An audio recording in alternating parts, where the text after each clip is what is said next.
Buenos días. El Departamento Administrativo Nacional de Estadística, DANE, el Fondo de Población de las Naciones Unidas, UNFPA, y el Leverhulme Center for Demographic Science de la Universidad de Oxford les dan la bienvenida a este taller sobre técnicas y fuentes de datos innovadores, modelamiento estadístico de la población para apoyar los censos. Para la instalación de este taller nos acompaña el subdirector del DANE, Leonardo Trujillo Oyola, la representante auxiliar y oficial encargada de UNFPA Colombia, Marta Lucía Rubio, el analista de programas en población y desarrollo y cooperación sur-sur en UNFPA Brasil y representante de UNFPA Lacro, Pedro Pineiro, y Douglas Leasure, investigador senior y científico de datos del Leverhulme Center for Demographic Science de la Universidad de Oxford, junto a Edith Darin, candidata a doctorado del mismo instituto. Nuevamente les damos la bienvenida, les agradecemos por acompañarnos y sin más preámbulo, invito entonces al subdirector del DANE, Leonardo Trujillo Oyola. Bueno, buenos días a todos. Bienvenidos a este curso Statistical Population Modeling for Census Support. Primero que todo, me gustaría brindar un cordial saludo a Marta Lucía Rubio, representante adjunta de UNFPA, a Pedro Piñeiro, representante de la UNFPA Brasil y UNFPA Lacro, a Douglas Leasure, investigador senior del Leverhulme Center for Demographic Science de la Universidad de Oxford, a Edith Darin, candidata a doctorado de ese mismo centro de investigación, a nuestros colegas de las oficinas de estadística de Brasil, Costa Rica y Ecuador, a nuestros colegas de ALAP que nos acompañan virtualmente y a todos los presentes, tanto presencial como virtualmente. Hoy el DANE les da la bienvenida al curso Modelamiento Estadístico de la Población para apoyar los censos. En este curso van a conocer que las imágenes satélite nos brindan la oportunidad de tener una fotografía instantánea de la superficie edificada, la cual se relaciona directamente con el número de habitantes. Por lo tanto, esta es una herramienta muy poderosa para todo el tema de estimar la población en áreas pequeñas, lo cual a su vez se permite mejorar el diseño y la planeación de las políticas públicas a nivel local. Es importante recordar que el número de personas es el denominador de la mayoría de los indicadores de pobreza, salud, educación y acceso a servicios públicos, entre otros que utilizamos a diario para medir nuestras metas. Van a conocer aquí también de muchas técnicas bayesianas que nos van a presentar los investigadores, van a manejar software como R, STAN y algunos sistemas de información geográfica. Nosotros como DANE tuvimos la oportunidad de aplicar esta metodología por primera vez en 2019, cuando se estimó la emisión censal en áreas de difícil acceso de la Amazonía, de la Orinoquía y de la región pacífica. En esa oportunidad combinamos las imágenes de satélite con la información recolectada en talleres de cartografía social que se realizaron en 2014 para el Censo Nacional Agropecuario y se actualizaron para el Censo Nacional de Población y Vivienda en 2018. Adicionalmente, con el fin de considerar la incertidumbre propia de los datos, desarrollamos modelos bayesianos jerárquicos para estimar el número de edificaciones y el tamaño de la población en estas áreas. Este trabajo afianzó la relación del DANE con el grupo de investigación WorldPop de la Universidad de Southampton y el Leverhulme Center for Demographic Science de la Universidad de Oxford, a partir de lo cual nos llevó a una firma de un acuerdo de colaboración en 2022 entre las tres partes, con el objetivo de avanzar en el desarrollo de métodos para estimar la población a diferentes niveles de desagregación y considerando características demográficas. Durante este proceso, el DANE adquirió experiencia sobre los métodos efectivos que deben aplicarse para la construcción de alianzas con la academia, como también sobre las nuevas formas de incentivar la investigación e innovación de la entidad.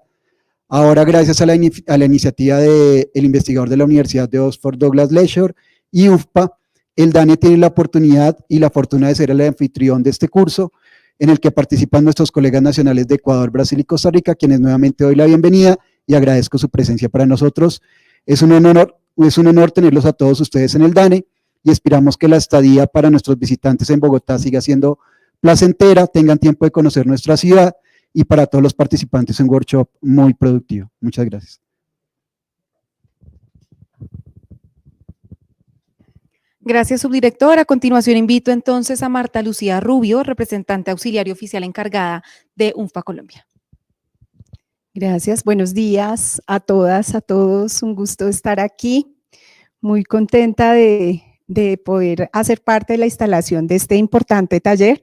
Un saludo especial al subdirector Leonardo Trujillo, a nuestro colega Pedro de UNFPA Brasil, a Douglas Leasure y a Edith de su equipo por estar aquí facilitando estos 3 días, este espacio, a los colegas que están aquí presentes de Colombia, obviamente, de Ecuador, de Costa Rica y de Brasil, que van a ser parte de este importante espacio. La Oficina de País de Colombia del UNFPA pues quiere expresar un agradecimiento al DANE, a la Universidad de Oxford, a Douglas y a su equipo por la posibilidad de desarrollar este importante espacio de trabajo. El desafío de los censos en el país ha dado una serie de lecciones aprendidas. Ya el subdirector nos mencionaba del ejercicio que pudo acompañar en el año 2019 el UNFPA, en los desafíos que tuvimos con las poblaciones dispersas en el país. Y creo que en eso Colombia tiene unas excelentes lecciones aprendidas. También queremos reconocer el apoyo de nuestra oficina regional del ACRO, en cabeza de Sabrina Jurán, que no está acá, pero quien nos ha ayudado a impulsar estas iniciativas. Ella es nuestra asesora regional de población y desarrollo. También estamos agradeciendo, obviamente, al equipo del Center for Demographic Science de la Universidad de Oxford por regresar a Colombia. Este es su segundo momento para continuar con el ejercicio de capacidades del DANE y también de los demás países que están presentes en este espacio. Los censos nacionales de población y vivienda, generalmente realizados una vez por década, brindan información crítica sobre la demografía nacional que se necesita para brindar servicios sociales efectivos y, como lo decía el subdirector, son el denominador para todas las estimaciones y las definiciones importantes en materia de política pública, lo cual incluye asignaciones presupuestales. Sin embargo, muchos países no pueden lograr un censo nacional de cobertura completa, y uno de los casos es Colombia, sobre todo en regiones remotas y en áreas de conflicto, excluyendo algunos grupos que son los grupos más vulnerables de la población. Y eso, digamos, ahí ya pone un gran desafío a la política pública. Incluso cuando un censo logra una cobertura total, los datos de población pueden volverse obsoletos rápidamente debido a la migración interna, que puede ser difícil de cuantificar. Los datos demográficos subnacionales y desglosados son una herramienta fundamental para diversas aplicaciones humanitarias y desarrollo, incluida la prestación y la planificación de servicios, la planificación electoral y procesos de preparación y respuesta a desastres y a toda la respuesta humanitaria. La pandemia del COVID ha agravado la disponibilidad de datos de población precisos y oportunos, ya que se ha retrasado significativamente el progreso en la ronda del censo 2020. Y eso, pues, nosotros somos un poco, en Colombia hemos visto esta situación. La creciente necesidad de datos de población desglosados espacialmente para la formulación de políticas basadas en pruebas y la ejecución de programas dirigidos ha desencadenado la exploración de nuevas fuentes de datos a diferentes escalas geográficas. Y estamos hablando de los datos en espacios pequeños, como son nuestros espacios dispersos en mucha parte del territorio colombiano. Los avances en la disponibilidad de imágenes satelitales detalladas, herramientas de geoposicionamiento para encuestas de campo, métodos estadísticos y poder computacional están permitiendo el desarrollo y la aplicación de enfoques que pueden estimar distribuciones de población en escalas espaciales finas en países enteros. Aprovechando estas innovaciones, junto con nuestros socios, trabajamos para producir estimaciones de población de alta resolución. Sin reemplazar las fuentes tradicionales de datos demográficos y socioeconómicos, las estimaciones de población pueden llenar importantes lagunas de datos e informar la toma de decisiones en casos en que no se pueda realizar el censo de población y vivienda, respaldar los preparativos del censo y garantizar la calidad cuando se planifique una nueva enumeración o generar actualizaciones intercensales de áreas pequeñas. Incluso en situaciones en las que es necesario distribuir la omisión del censo o estimaciones de población en áreas no cubiertas, hemos visto el valor de las estimaciones modeladas, que ya el subdirector nos contaba. UNFPA apoya a las oficinas nacionales de estadística y a otras partes interesadas relevantes en el desarrollo conjunto de estimaciones de población modeladas y el fortalecimiento de capacidades para que esto sea posible aplicar. En el marco de la experiencia aplicada con el DANE para las estimaciones en zonas rurales dispersas para el cierre del censo desde 2018, fue muy importante a partir de los ejercicios, que era lo que nos estaba comentando el subdirector, de capacidades generados con la universidad y conocimiento que ha sido compartido con nuestras colegas de la oficina de Brasil. En este taller, en Colombia, se espera escalar este proceso a otros países, a quienes se les brindará una descripción general de cómo se pueden utilizar las aplicaciones de modelado de población para llenar los vacíos de datos demográficos en una variedad de entornos y responder a estas necesidades y desafíos de áreas pequeñas. Muchísimas gracias y esperamos que sea un éxito y un espacio de intercambio y fortalecimiento de capacidades para todas y todos los equipos de los países que están presentes. A usted, representante, muchas gracias. A continuación, invito a Pedro Pineiro, analista de programas en población y desarrollo y cooperación sur-sur en UNFPA Brasil y representante de UNFPA Lacro. Gracias. Hello, everyone. Good morning for those here present and for those watching us in YouTube. The Regional Office for Latin America and Caribbean for the United Nations Population Fund would like to express its gratitude to our partners, the National Administrative Department of Statistics of Colombia, DANI, and the Leasure Center for Demographic Science at the University of Oxford, which allow us to have this space for learning and exchange experiences. UNFPA is also excited about Latin America Population Association, ALAP, participation in the workshop and the dissemination of the material through their channels. Important pledge of leaving no one behind and reaching the furthest behind has defined development and the humanitarian effort since 2015. Leaving no one behind is the central transformative premise of the 2030 Agenda for Sustainable Development and its Sustainable Development Goals. Those being left behind tend to be discriminated against due to different identities and factors. In many cases, there are overlaps with multiple and intersecting forms of discriminating, making inequalities worse. Geographic location is one of many factors placing people at risk of being left behind. Contemporary and especially detailed population distribution data sets are critical for properly informing and supporting environmental, health, and development applications at local, subnational, national, and regional level, including humanitarian preparedness, adaptation, and response. Yet, often population data at the lowest administrative level are not geographically granular enough for target planning and localized response.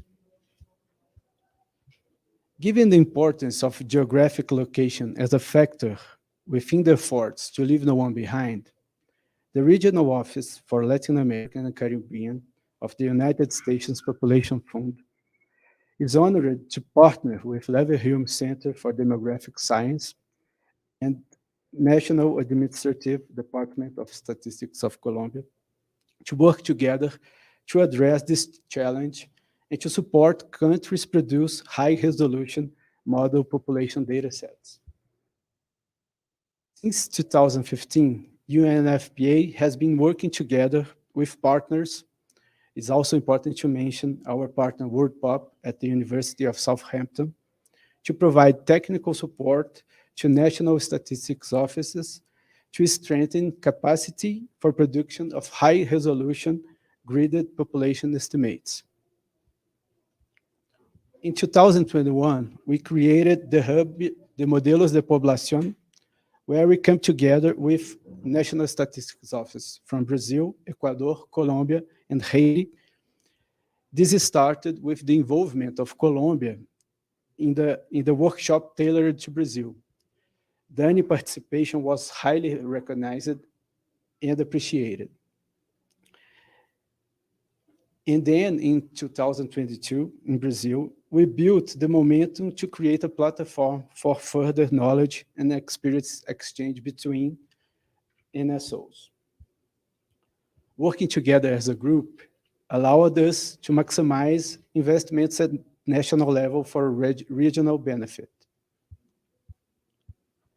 In June in 2022, the first meeting of the Hub NSO LACRO took place with participation of NSOs and UNFPA country offices and those countries that received technical assistance.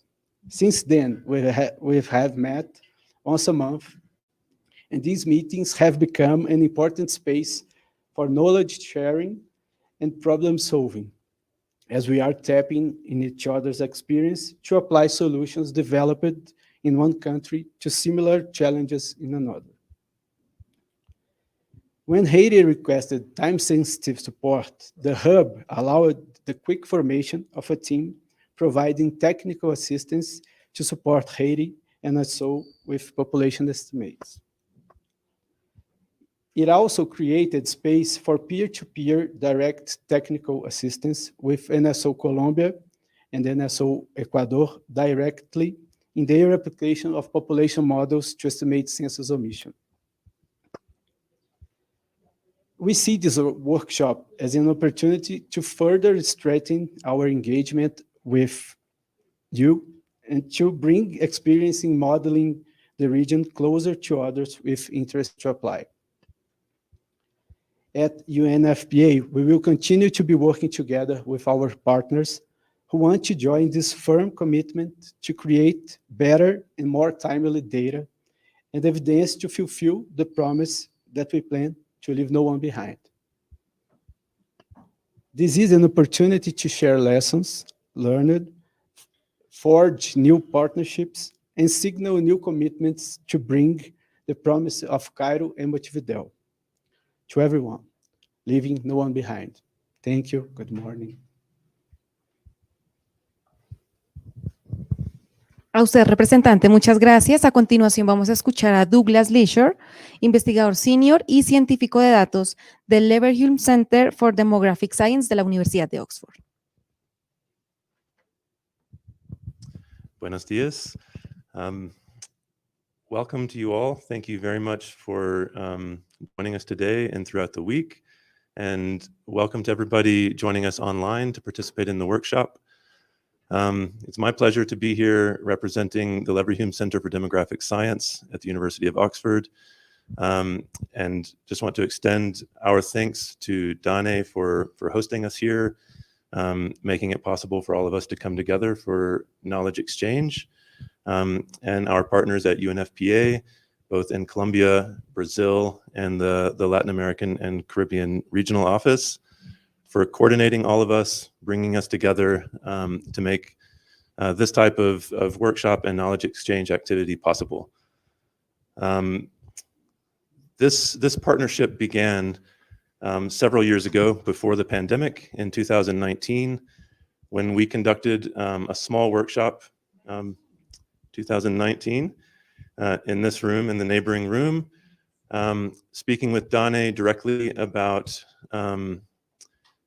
Colombia's goals of estimating populations that are difficult for the census to reach.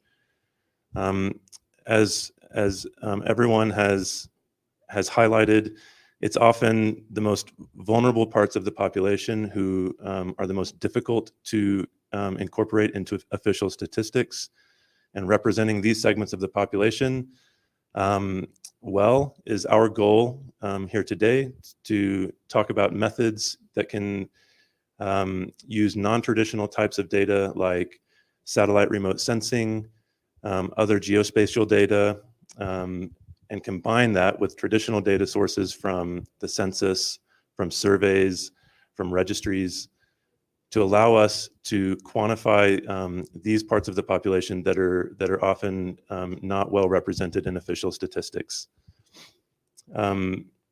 So today, it's really great to see representation from a variety of countries, from the Latin American Population Association, so that we can get a broader perspective on challenges, data that are available to meet these challenges, and to try to develop together statistical methods that can produce robust population estimates in difficult to access areas.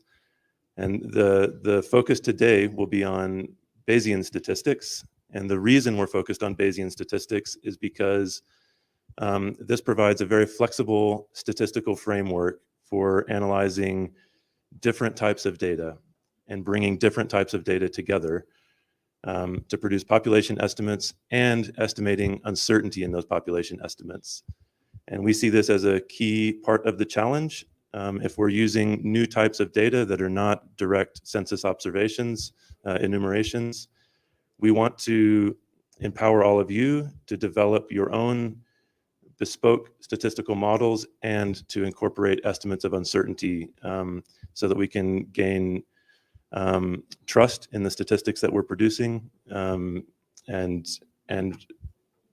estimate populations at high spatial resolution where it might otherwise be difficult to incorporate these parts of the population into official statistics. So the workshop will be led by Edith Darin, who is a PhD student from the University of Oxford, who has significant experience leading similar workshops like this one, and years of experience developing Bayesian statistical methods for population estimation using geospatial data. So now I would pass it off to Edith to introduce herself and the workshop. Thank you all for being here. It's fine.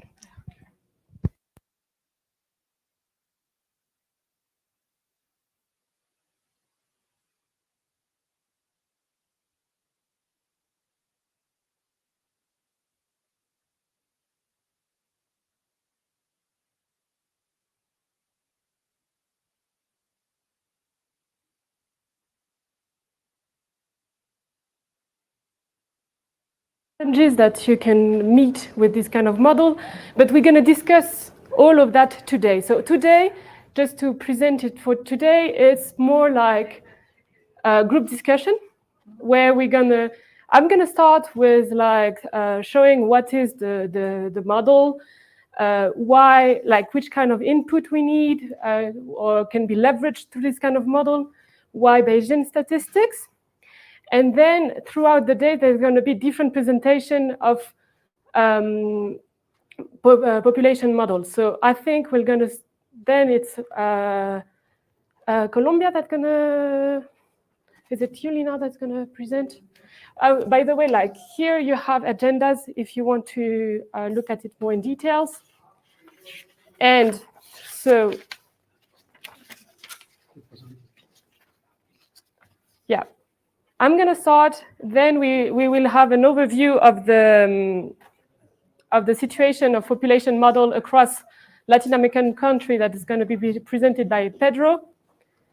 Then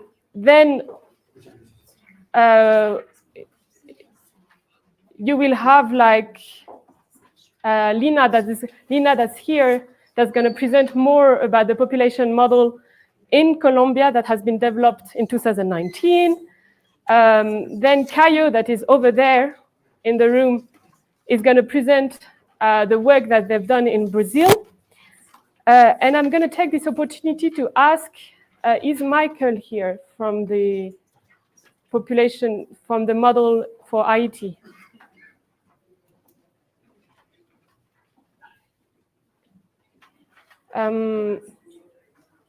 So he might join us this afternoon. And maybe such that we have an idea about who is in the room, can we have a brief introduction of where are you coming from and which institution you're coming from? And maybe I'm going to start with you and I'm going to repeat it on the mic. Or maybe I'm going to use the mic itself, actually. Yeah.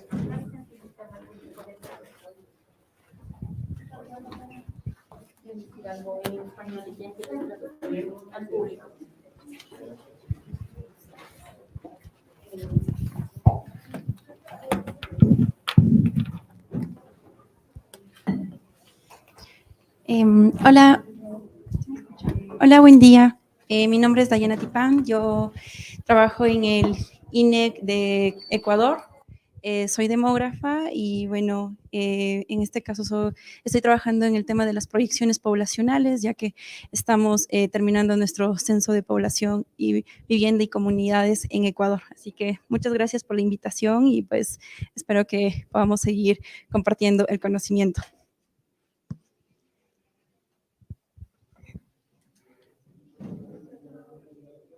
Hello, buen día, mi nombre es Cristian Garcés, igual de Ecuador.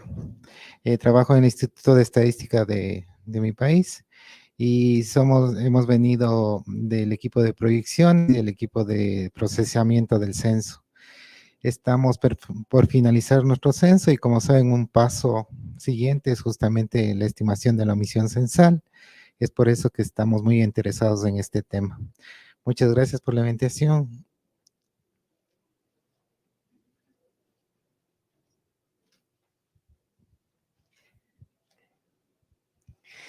Buenos días con todos. Mi nombre es Ángel Luisa. De igual manera trabajo en el Instituto Nacional de Estadísticas y Censos de Ecuador. Soy el responsable del área de procesamiento de datos, como bien lo dijo mi compañero, específicamente en lo que refiere a los registros administrativos. Hemos venido acá a este taller justamente con el objetivo de adquirir más conocimiento respecto a lo que es el censo e incluso conocer sus experiencias de cómo utilizaron los registros administrativos, digamos, en los censos. Eso de mi parte, muchas gracias.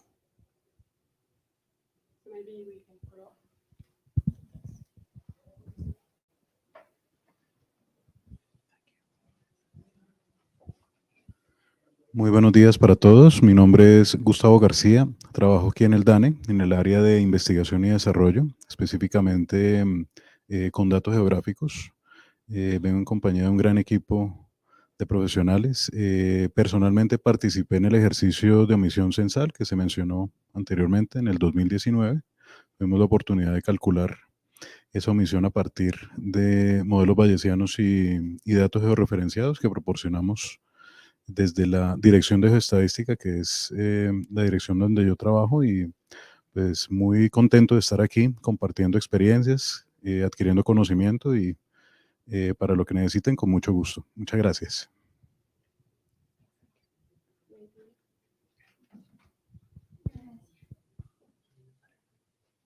Good morning, buenos días. My name is Vanessa Carrera. I am a Population and Development Technical Analyst in UNFPA Ecuador. So I'm here with the team of the National Statistics Office. I would also like to say that there are more than 20 people that are connected online for this workshop. So if all the people from the National Statistics Office in Ecuador, if they have some connection issues or something that they want to share, they can also send a message to me, so I can tell to you. Eso en Spanish. Para la gente que está conectada del INEC de Ecuador, Vanessa Carrera, analista técnica de población y desarrollo. Cualquier consulta que tengan, cualquier duda que ustedes quieran transmitir acá a la sala, también me pueden transmitir a mí personalmente. Tiene Margarita Sosa mi contacto, entonces me transmiten, por favor, voy a estar muy pendiente. Thank you so much. On that note, is it like on the YouTube? Is there a chat open? I don't know. Can you say it in Spanish? Disculpa, ¿hay algún chat abierto en YouTube para que puedan transmitir sus consultas? Sí, está habilitado. Y en el webinar de Zoom también. En este momento Zoom no está funcionando. Solamente el YouTube. O sea, en la parte de YouTube no. Entonces, bueno, podemos decir, si es que alguien tiene consultas, por favor, en el chat de YouTube. If anyone have questions, you can write them in the YouTube chat. Por favor. Muchas gracias.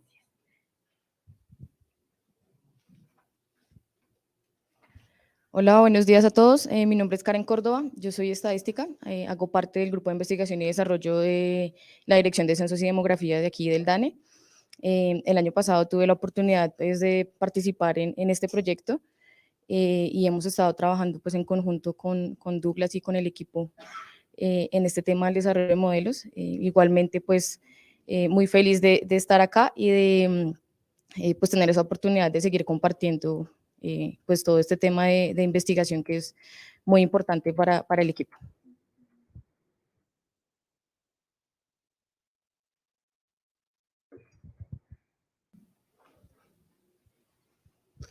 Hola, mi nombre es Juan Camilo Trillos. Pues nada, yo apoyo aquí el grupo de proyecciones de población del Departamento Administrativo Nacional de Estadística. Actualmente estamos colaborando con un tema de migración y pues nada, la idea es aportar y pues aprender un poco de esta actividad. Muchas gracias.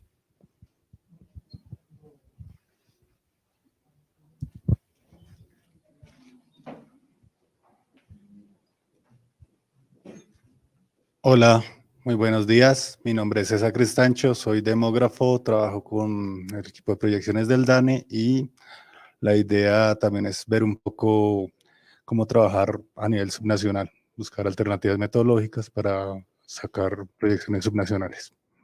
Gracias.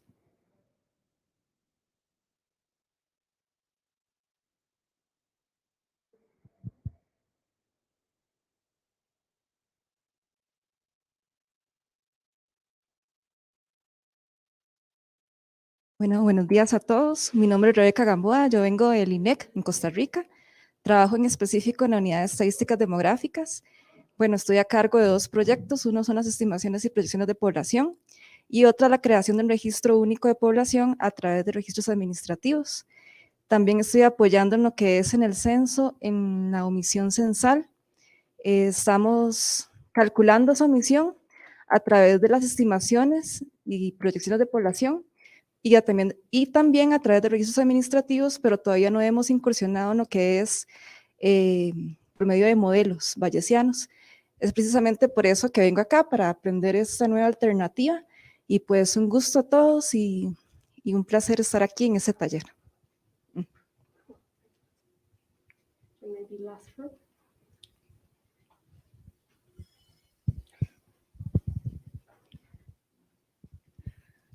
Buenos días, mi nombre es Carlos Alberto Durán, yo soy el coordinador del Grupo de Investigación y Desarrollo de la Dirección de Geostadística y para nosotros es muy importante aprender ese tipo de modelados, sobre todo que busquen integrar la información geostadística y estadística para hacer modelados y estimaciones de variables a niveles de mayor desagregación.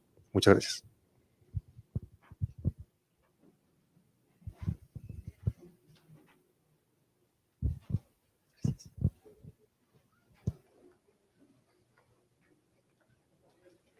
So, buenos dias. Good morning, everyone. I'm Caio Gonçalves. I'm from Brazil. I'm working as a consultor in the GradPop project. It's the projects that are modeling population for small areas in Brazil.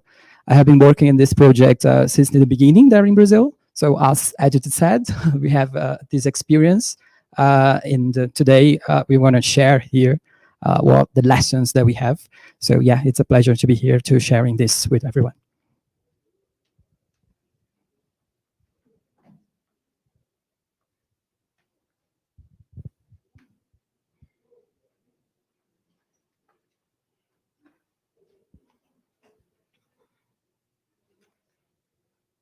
Buenos días a todos, mi nombre es Lina María Sánchez, estoy encargada de coordinar la investigación a nivel del DANE. También ya participé en un proyecto con Douglas que fue estimar la omisión censal en rutas, que fue algo que tanto el subdirector como Douglas hablaron un poco, también Edith. Y también estuve en Brasil participando con Caio en el curso que dio Edith en ese momento. Entonces, bienvenidos a Colombia y espero que saquen provecho de este curso. So, thanks a lot to everyone. Have you seen, like, it's fine if you speak Spanish. We're going to deal with that.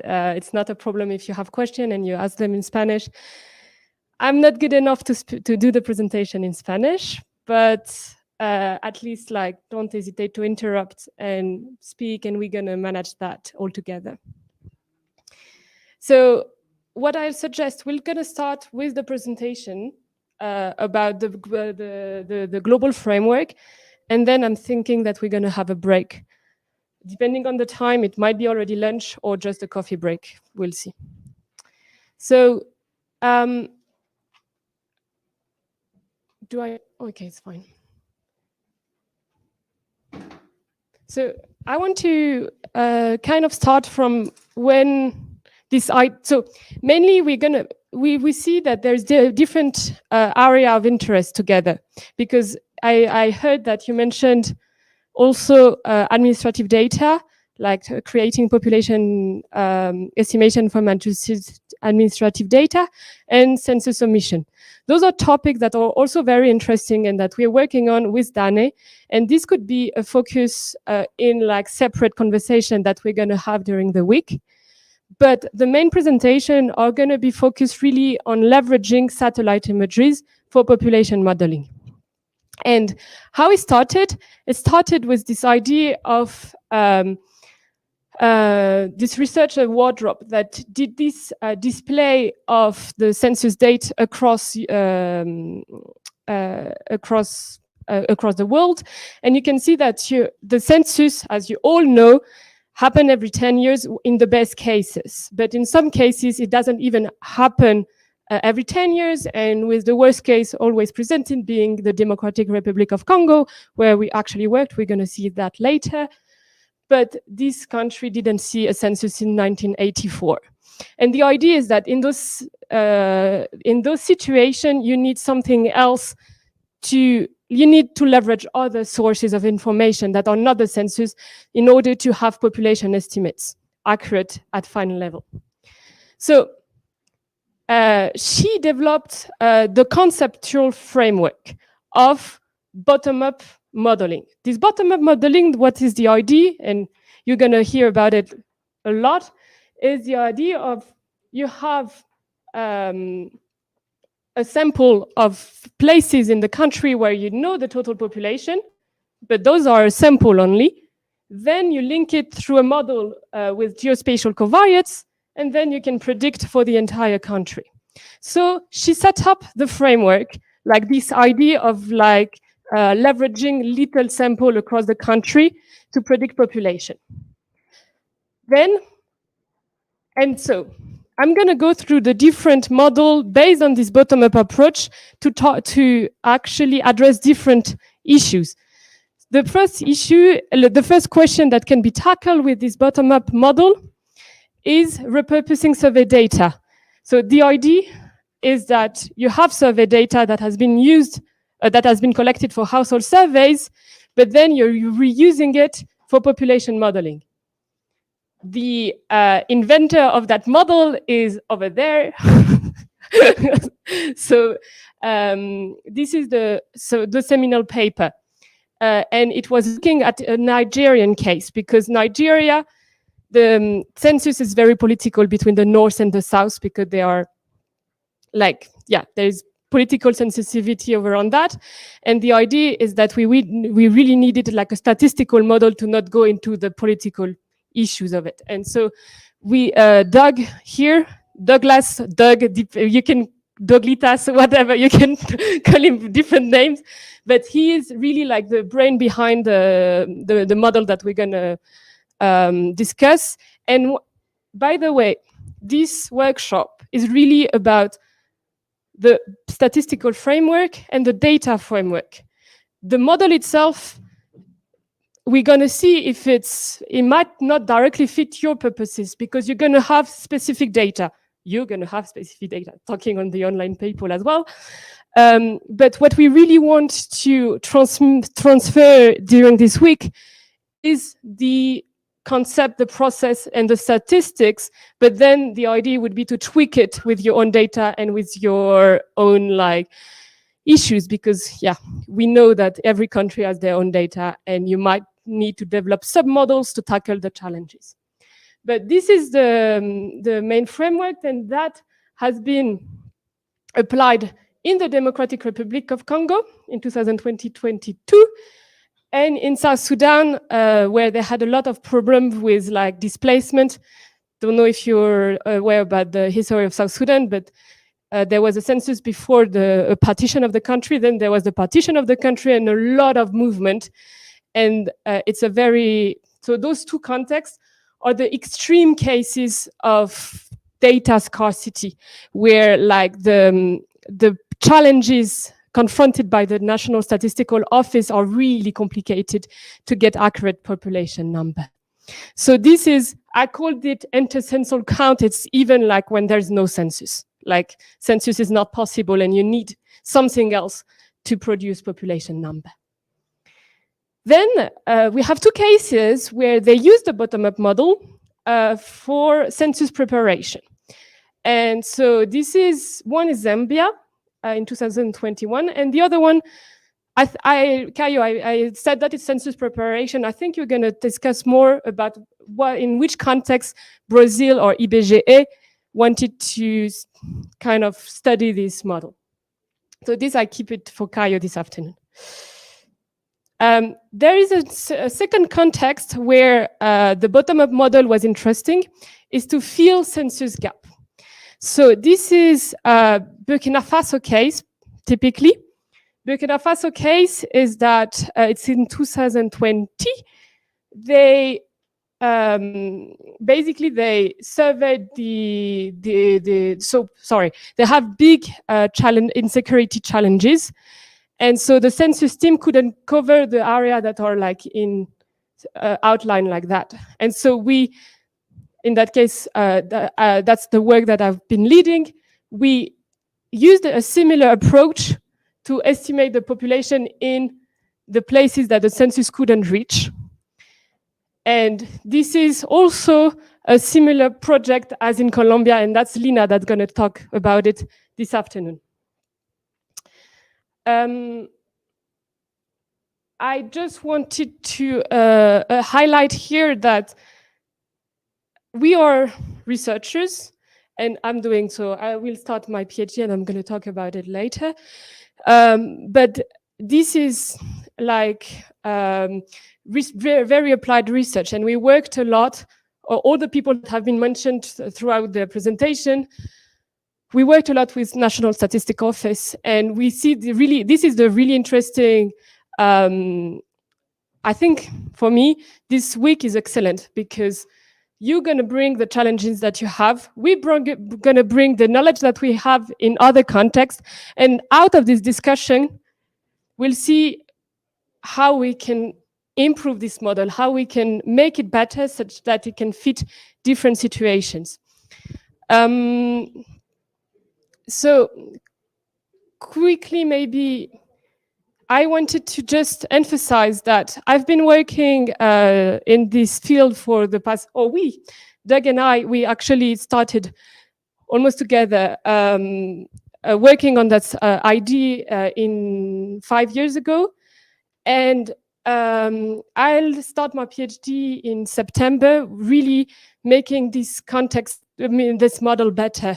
So yeah, it's a work in progress. So it's not a definite model that we're going to just like transmit.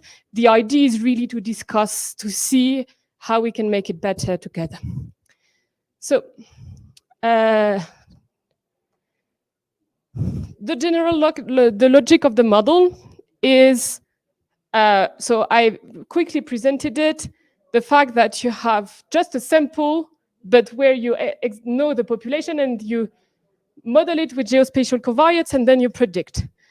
Here, it's prediction at the grid cell level, so as a grid. By the way, so who in this room has the knowledge on geostatistics or worked with GIS? Okay. Who worked with Bayesian statistics? Okay, no, okay. You worked with, sweet. Okay. I mean, you didn't. Come on. Okay, so really, and that's quite interesting when we're working with Darin. Typically, like it's talking with like different departments that normally don't work together. The geostatistics, because they provide the covariates, and the more demographic people, because they build the model. So it's really like this kind of conversation between the two departments in a stats office. So, I mean, it's interesting. And I'm going to go through quickly through the input data. Tomorrow, I'm going to lay out the plan for the week. So today, overview of different models, different contexts. Tomorrow, we'll discuss about input data. And the idea is that there are three main input data: population, settlement, and other geospatial data. The way we set up the day tomorrow is that we're going to present data that has been used, and then the idea is to open the floor for us in the room for you to talk about your own data. So the population data that you might want to use, the settlement data that you have, or the geospatial data that can be interesting for population model. So it's going to be tomorrow more of a presentation discussion type. Wednesday and Thursday is going to be more hands-on model building, working with the software. And Friday is going to be a wrap-up. We're going to start with a seminar given by Doug here for the 7th anniversary of DANE. So here we're going to speak mainly about settlement data. It's going to open the floor to other kind of data that can be used for modeling population. And we're going to discuss, Friday is more about how can we make it, what are the next stage of the collaboration. So start with population data. What has been used is, so as I said, partial censuses, which you cover part of the country, but you can't cover the entire country. Micro-census, which is the fact that you do a survey, especially for population enumeration. So you go on the ground and has a household survey, but you just count the people. And that's what has been used in the Democratic Republic of Congo and in South Sudan. The idea is that the census was not feasible for a lot of reasons, too much resources. So we did what we call the micro-census. And then you can also repurpose survey household listing, because when you do household surveys, I mean, it might be different across the institution that you are in, but in sub-Saharan Africa, they pick the cluster and then they enumerate the population, and then that's the two-stage, then they pick the household that they're going to do the survey. And our take is that you can use this pre-enumeration to do population modeling. And you can do it so the idea is really to have a well-defined geographical area. So you exactly know what are the boundaries. And that's interesting, because when you talk about the survey people, often they're not familiar with the geospatial data. And so you have to go to the geostatistics to ask for the cluster boundaries. But so again, this bridging between geospatial and survey departments. So, and so as you see, you survey everyone in the cluster, and then you get a total population. Then the idea is to combine it with a settlement layer. The settlement layer is often, or currently okay, whatever. So the settlement layer, those are remote sensing product. So you have satellite imagery, and you do feature extraction to get the delineation of the building. And so it looks like that, mainly. And there is different provider. So here, we're not going to learn how to extract those information from the remote sensing or satellite imagery.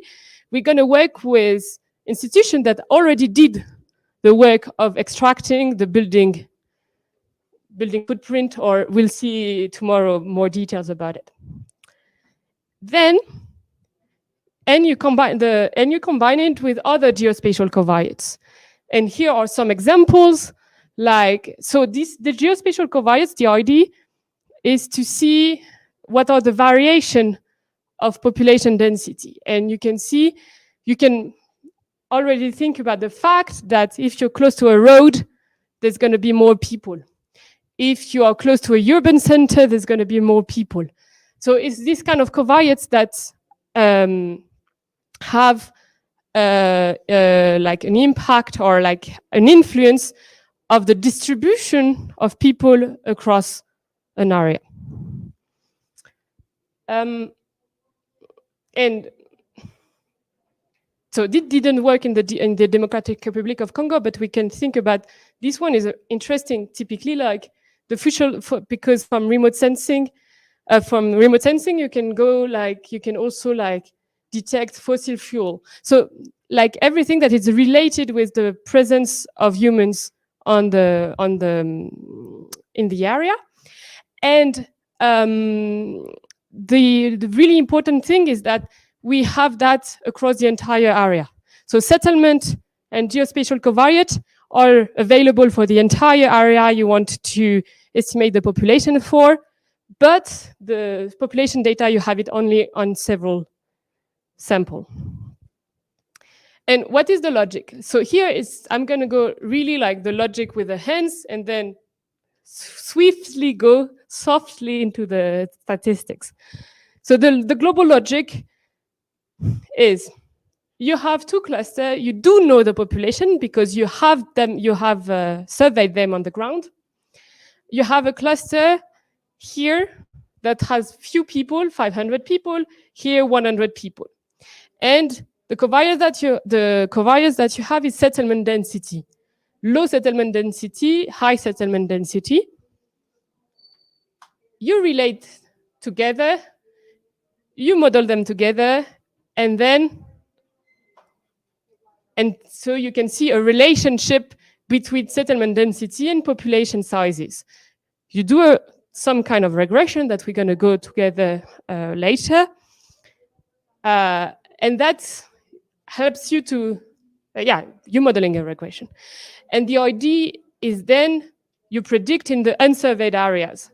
So you have the population only for those gray points, but then you want to predict for the white area, you use the regression and you predict. It's really important to have the uncertainty with it because you can understand that you have only a sample and only some covariates. So that is not going to be explained exactly the number of people, but you model it with uncertainty such that then you can predict the population in the white areas by looking at the settlement layer, which give you the population size. And the idea is to use different covariates, such as settlement density, mean slope, the fact that if it's very like high, you're not going to have a lot of people. If flat, you're going to have more people. Night lights. Night lights is the light at night. So often linked also with the number of people. Distance to urban center. Those are examples. And so you derive the relationship with those covariates. And this is the mod. It's give you the different facets of the human settlement in order to predict in the white area. But I know that you came for something else than just schema because probably you're a statistician and you want to see what is exactly the model. So that was just the overview of the model. Now, let's go more deep in the model. So first, Bayesian framework. Doug touched a bit about it, the fact that it's really important to emphasize the fact that this is a model that needs to incorporate uncertainty because population, like the size of population is very heterogeneous and we're not going to have covariates that are going to explain everything and we're going to have just a sample or we're going to have data issues. And so it's really important to model, to incorporate all the uncertainty. This is not on the slides, is also mentioned the fact that Bayesian framework, and I don't know why you went for Bayesian framework, but it's this idea of the flexibility of the model. The fact that, maybe there is also this data that is interesting, but this data can't be a covariate, so we might want to use at another stage. And so you can kind of, it's really creative and the design is really nice. Tomorrow, unfortunately, it's at the end of the day, but I will we will see, I'm gonna try to give to you like some insights about the philosophy of the Bayesian approach and the different question that's like Bayesian in statistics is a bit another angle around probability and what it means in like in testing a hypothesis. I'm not just repeating for the people. And yeah, it's a nice ride. It's complicated at the beginning, but it's an interesting ride as a statistician to take. I will share later this. So this slide. This is we're gonna go through. So those maybe is for the online people because the tutorials, those are the ones that we developed at the very beginning for Brazil, like before, during the pandemic, something like that. So we're going to go through it together, but this is not going to be recorded online. So online people, of course, it's a link, so you can't see it, but you can, it's statistical modeling for census support. So exactly the same name as the workshop, and you can find it directly. It's a tutorial. And then other resources for people that want to go more in depth about it. The other thing that I wanted to emphasize on this overview is the hierarchical setting. So the idea of a hierarchical setting is that you take this Nigeria, that's the example here, and here you have the population count at the different sampling area. And you see a lot of heterogeneity, like yellow and red. And a hierarchical framework is the idea that you can actually cluster the observation to what it belongs. So typically the fact that the population distribution is going to be different by state here in that case. In that case here you see Lagos from the sample survey. So Lagos is the economic capital of Nigeria. So you have a bigger, so all the population distribution of the cluster that are in Lagos tend to be higher than in Edo, that is a very rural setting. So then you can go into more detail. The fact that two neighboring, they are called local government area in Nigeria. If they're close, they're more likely to share some similarity in terms of population distribution. So, and even, you can go even further, the fact that in urban setting, the population distribution is going to be different than a rural setting or in a village. So the model that we're going to describe in the next slide is modeling like fine variation with the geospatial covariates, so the distance to urban center, the night lights. So this is fine variation, but also global variation that are at the stage of groups, such as urban, rural, village, region, sub-region. Okay, so now the model. Once again, this is a model. We're going to see Bayesian statistics from the end of tomorrow and Wednesday, Thursday. This is an example of a model that was really useful in the context of sub-Saharan Africa. In contexts that are richer in data, you might want to go for something else. But we want to go through this modeling process so that it's start the conversation, because this is really made for a setting where you have very few data. So you can't constrain much the estimates. What's the idea? You have a cluster here, and you know the number of people. You know the area, the total area, but you know also the settlement. So in pixels, this is the settlement layer. And the settlement layer is typically telling you that 3.5 hectares are settled. So how do you decompose? You say that this resident, the number of people in this cluster is actually, you bring in the settled area. So because, and this is really important, the settled area is the thing that's going to allow you to just extrapolate everywhere, because settled area is going to be available for every part of the country. So this, you want basically to model the population density, the number of people per settled area. So therefore, you divide, because this is the guy or the indicator that you have for the entire country. So you decompose the resident count into population density times settled area. With settled area, something that you observed from the satellite imagery, and population density, something that you're going to model. So first, resident count. This is the number of people. So it follows a Poisson, because this is the distribution to account for the fact that the number of people is a discrete and a count. So the Poisson distribution is the distribution that is made to account for the fact that it's a count. And you say that the number of people is a Poisson around the density of people times the settled area. So density of people. Yeah. You have a code? Okay, cool. Then the question is how to model the population density, because currently, if you just do that, you just have an average number of people per settled area across the entire country. And you can think that the number of people per settled area is going to vary across the country. So typically, if you are,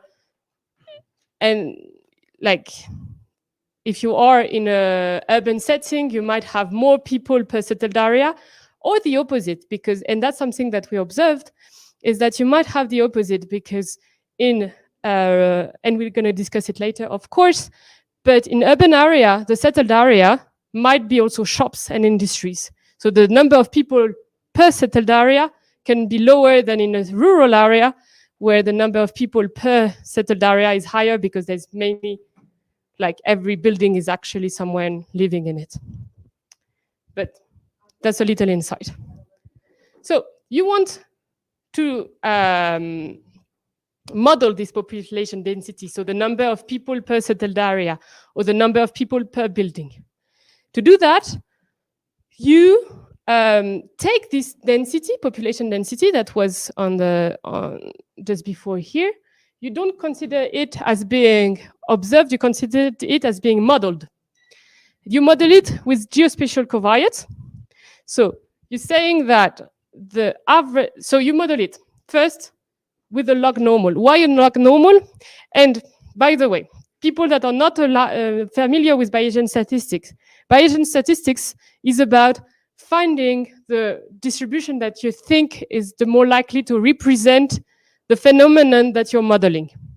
And here, we want to model population density. What do we know about population density? First, it's positive, because you can't go under, you can't have negative population density. So you want a positive distribution. Then you know that it's continuous, because it's not a number, it's a continuous, like you can have 0, 5, 0, 9, like it's a continuous a continuous variable. And so in those cases, log normal are the way to go, because their distribution is positive and continuous. So you model the population density like that, which allows you, and that's really critical, to have a variance term. That's going to account for what is not explained by your covariates and by the settlement area. So you introduce a variance term that you didn't have before, because the Poisson, as you know, is the mean and the variance are the same, so you can't have over dispersion. thanks to the log normal, you introduce the sigma. And this sigma is going to capture the heterogeneity that you can't explain. So you're saying that the population density of a cluster is drawn from is around a mean and a variance. And the mean, then you're modeling the mean. And the mean is defined by something that you're very familiar, which is the regression, that is alpha plus beta xi. And the xi is going to be the covariates, so that they can model the variation at fine scale. Typically, schools density. So if you have a lot of schools, you're likely to have more people per settled area. Or the the proportion of residential size, that depends on the covariates that you have. But that can inform locally what is the population, the population density. And then comes into play the hierarchical framework that I was explaining, the fact that you're modeling as well the structure, the global variation. The fact that the population density is going to vary if you're in an urban area or in a rural area. So your alpha is going to be random by region or by settlement type. But you can also make it, your sigma vary that. Because typically in rural areas, you can have a sigma that, like you want to lower down the sigma probably because there's less heterogeneity in rural areas. Whereas in urban areas, there's more heterogeneity. So the variance might be bigger. So you can start to think about how to specify your model to follow what you think the process of human distribution across a country is. And so that's a recap of the model. That's the model we're going to work with. We're going to fit one similar to that. And this is basically the population number that you can observe because you sampled it. You decompose it into density times settled area. Settled area is observed as well. Density, the people per settled area, you model it with a log normal. And the mean of this density is defined by covariates and global variation, urban versus rural, and regional differences. So that's the basic of the model structure. And the idea is that you can add onto this model. And those are just examples of model that we wanted to add or we actually added. And this is typically those orange boxes is where the implementation in a country is going to differ. So typically, weighted precision. Depending on your interest, we can go into that later. The weighted precision is the idea that the survey sometimes are weighted, such that the population input that you're having is biased because the survey targeted population, the area that are more populated. So if you're using that, you're going to have a biased population because you only have a sample that has higher population number. So you want to account for that. Then you want to incorporate some people imputation. If in the survey you know that you did have total count, so you want to model also the imputation. Then you can, how do you select the covariates? You can do model-based variable selection, and I think that Kayo might talk about it, how they did model-based variable selection. We also, in the DRC, the Democratic Republic of Congo, as you've seen, there's very few data, so we wanted to also derive age and sex estimates from the samples. So we developed a submodel, or Jean-Luc Abou developed a submodel for that purpose. And then you can actually open the box of the settled area and say that actually the remote sensing is not correct, or not correct, has some flaws, and you want to model the imprecision of the satellite imagery. So you can model the error, or you can also, and that's very interesting, but we haven't yet incorporated. Try to find data that inform you about the building type, and typically try to model residential versus non-residential and incorporate it in the model. So all this way to like have a better picture. And that's why we want to teach you the Bayesian point of view, because Bayesian is not like take your model and that's it. It's about like building subgroups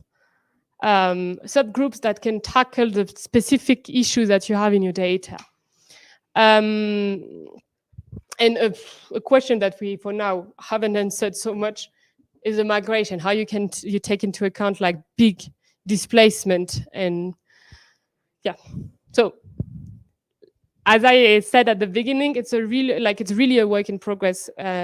And with this little toy that we're gonna show you and we are gonna play with together, like a lot of research or like improvement needs to be added in order to have a better picture and in order to leverage the little, like in order to have population counts regularly with sample data and using satellite imagery. So more details is the tutorial that I was talking about. And we're gonna see together, we're gonna go through this together. I just wanted to mention something is that with Dane, we're currently in a research collaboration. So the idea is the model that I've shown you, we can validate it internally by predicting in the cluster that we know the population for, but we never validate it against a global population.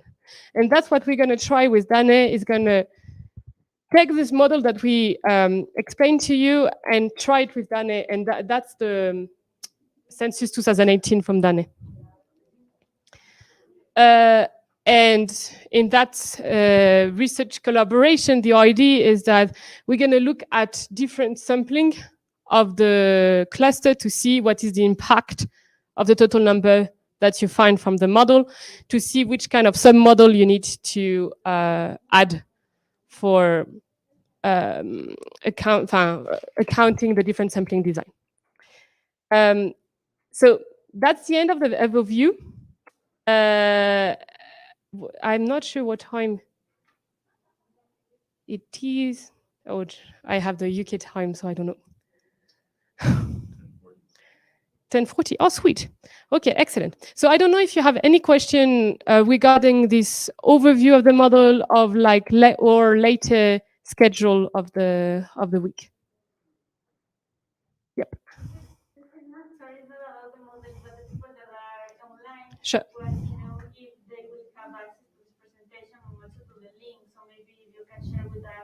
A Google Drive or a shared Sure. link, you can download the presentation and the tutorial. Sure. Excellent. Did you have one? Attends, sorry. So the question was like to share it, to share the document on a Google Drive, and that will be done. And the next question, you just hear. So. Okay. Thank you for presentation. That is the normal distribution is used to variable density pop is true. The normal distribution. So is the question?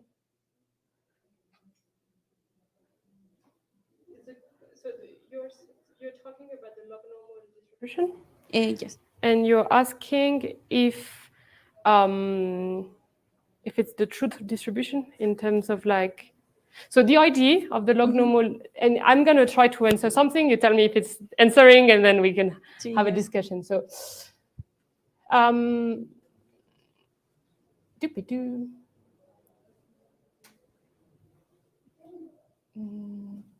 This slide. Yeah. So is your question why we use a log normal? Yes. Kind of. So the idea is that if you tend to use a log normal distribution when the phenomenon is positive. So in that case, so a normal distribution, you know that it's not bounded at 0, so you can have negative value. And that's something that actually we might see in the tutorials. We might want to fit a normal and see what's the problem with fitting a normal. If you fit a normal, then you can actually predict population density that is negative. And that's the approach of the Bayesian statistics. You're trying to just actually define what is your modeling framework. And here, population density can't be 0. Normal, it's not possible. You can't use a normal. So what can you use then? Then there is different, and that's one of the issues with Bayesian statistics, but it's also the perks of working with Bayesian statistics. You need to know your statistical distribution. The distribution that can explain your phenomenon. And so a distribution that is for continuous variable and for positive variable, it could be the log normal. It can be also a Cauchy. No, not a Cauchy. It could be we discussed a gamma distribution. And then you go into the details of it. The problem with the gamma distribution is that the parameters are not really explainable. The log normal, you understand it, it's like a normal, just a log version of it, such that you understand that it's a mean. If you look into the details, it's slightly different than that, but it's similar to a mean and a variation around. I was not expecting to do the variation, but yeah. So you have the mean, and you can directly understand and model the mean that are around the regression and the standard deviation around the regression. The question, but sometimes, typically, we were discussing that the other day, if you want to model 0 population, if you want to integrate that, log normal can't do it, because log normal at 0, it's infinity. So this is the kind of question that you have to ask to prepare the model. What do you want to yeah, you have to understand well your distribution in order to see what's the one that's the best fit for the data. And something that I want to add at this point is that the perks of understanding Bayesian statistics is that when you read a model, you read all the assumptions of the model at the same time. And that's excellent. Because I'm coming from a frequentist approach, and you just run something and you're yeah, the assumption is buried a bit behind the model. Whereas when you read a model that is Bayesian, you see exactly what the modeler wanted to add to the model, why they chose that. You see, but okay, I keep the enthusiasm low because we're going to talk about Bayesian statistics in tomorrow and after tomorrow. So. No, not a question from him. I just want to add. Wait. Yeah. Thank you. And maybe you want to. I just wanted to add quickly for everybody. Would it be helpful for us to go through a range of different statistical distributions, so we can kind of talk through when a log normal would be appropriate versus a normal versus Poisson, binomial. We can take some time and maybe write on the whiteboard some common probability distributions to help give you those tools for making these decisions that Edith is describing. And we can also follow up with some other resources. There are some good books, and there's an appendix to a book by Andrew Gelman that has a very good summary of different probability distributions. And so I can get a PDF of that, and we'd be happy to share that so you can look at the characteristics of each distribution to help make these decisions. Yeah, so that's an excellent point. The fact that, so every of your question, we're going to integrate it. So the workshop has an outline currently, but we really, the best use of the time that we have together, and it's really precious that we are together in a room So the best way that we can use it is that by just reacting to your question, and we're going to integrate it.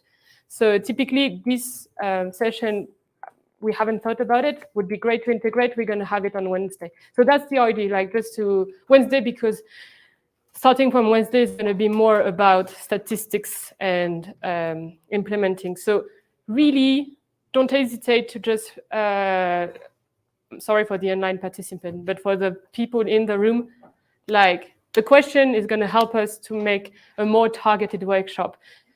And we are actually here to learn as well. So it's not like a straightforward capacity strengthening. We're coming with a toolbox and you use it. It's more like discussing the challenges and how we can together solve it. And I think that's part of also the hub that we were discussing. So this is not a one shot. It's like we're going to continue the conversation on how to improve those population models. So yeah, every comment or question is really like welcomed. That's sweet. Sure. Grab this microphone again.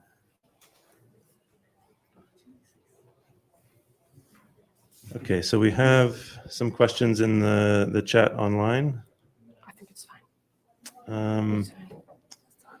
So one question for you, Edith, from Osnaket is, how can we aggregate village cluster into national, like urban and rural clusters? So how do we incorporate these different types of clusters into the national level model? Okay, sweet. I'm gonna. Oh, see.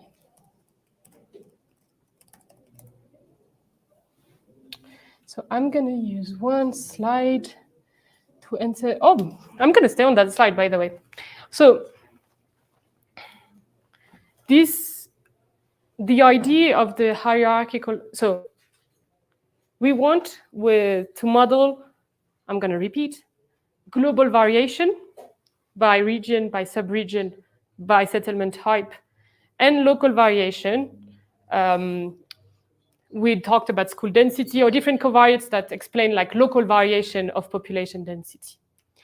In order to model the global variation, every cluster is going to belong to a global group. So typically, like a cluster is going to be urban or rural. A cluster is going to belong to department 1 or department 2.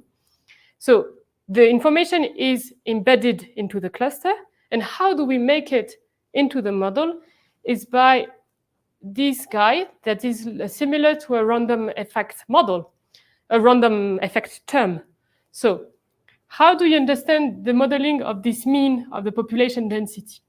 This model is telling you that if you're going to estimate this, if there was no covariates, is the mean population density per settlement type, per region, per state. So typically, if you're in Bogota, I know that the department is Bogota. So if your cluster is in Bogota, you're going to have, and Bogota is maybe not a good example because it's only urban, but can you give me like a department that have an urban center and a rural area? Yeah, okay. So Boyacá? Boyacá. So we have Boyacá department. Boyacá department is pretty big, and you have one city. I know that it's not true. You have one city that is Villa de Leia, and you have then a rural area around it. And you're going to have samples of population. In Boyacá, you're going to have some that are in Villa de Leia, and some that are going to be in the rural area.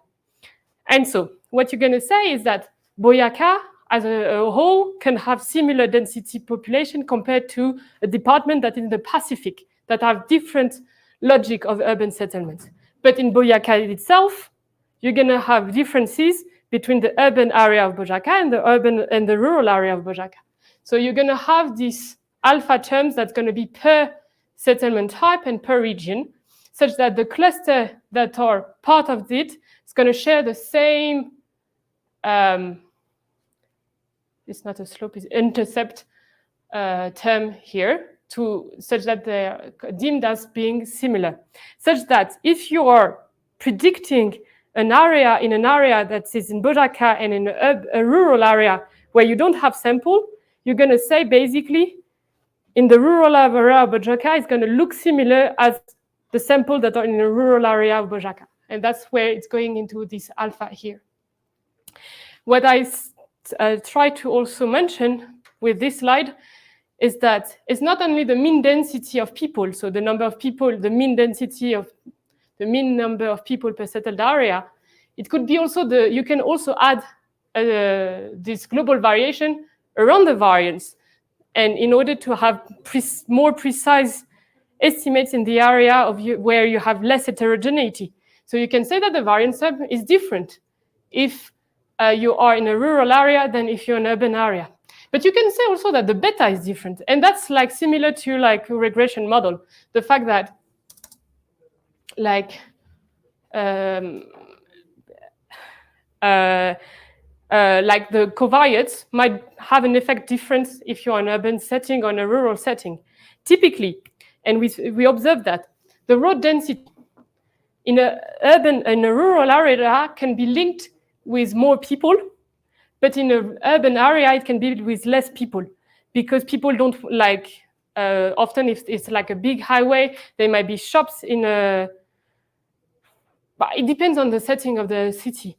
But sometimes the more people are not living close to the road, but like the main road, but more like, because it's going to be more like, typically if you take the Darin example, you have this big road here, but here it's mainly administrative building around the big road. So it's not the big road that's going to explain you where the people are. But in a rural setting, it's likely that the most like if you go into really rural area, it's going to be less people, and if you're around the main road, it's going to be more people. So those differences that are generic per groups, per settlement type, per region, are going into the alpha, can go. You don't need to, but you can model it with alpha, beta, and the sigma in this kind of model. Is there another question? There are several questions online, but does anyone in the room have a question before we move to another question online? No? Okay.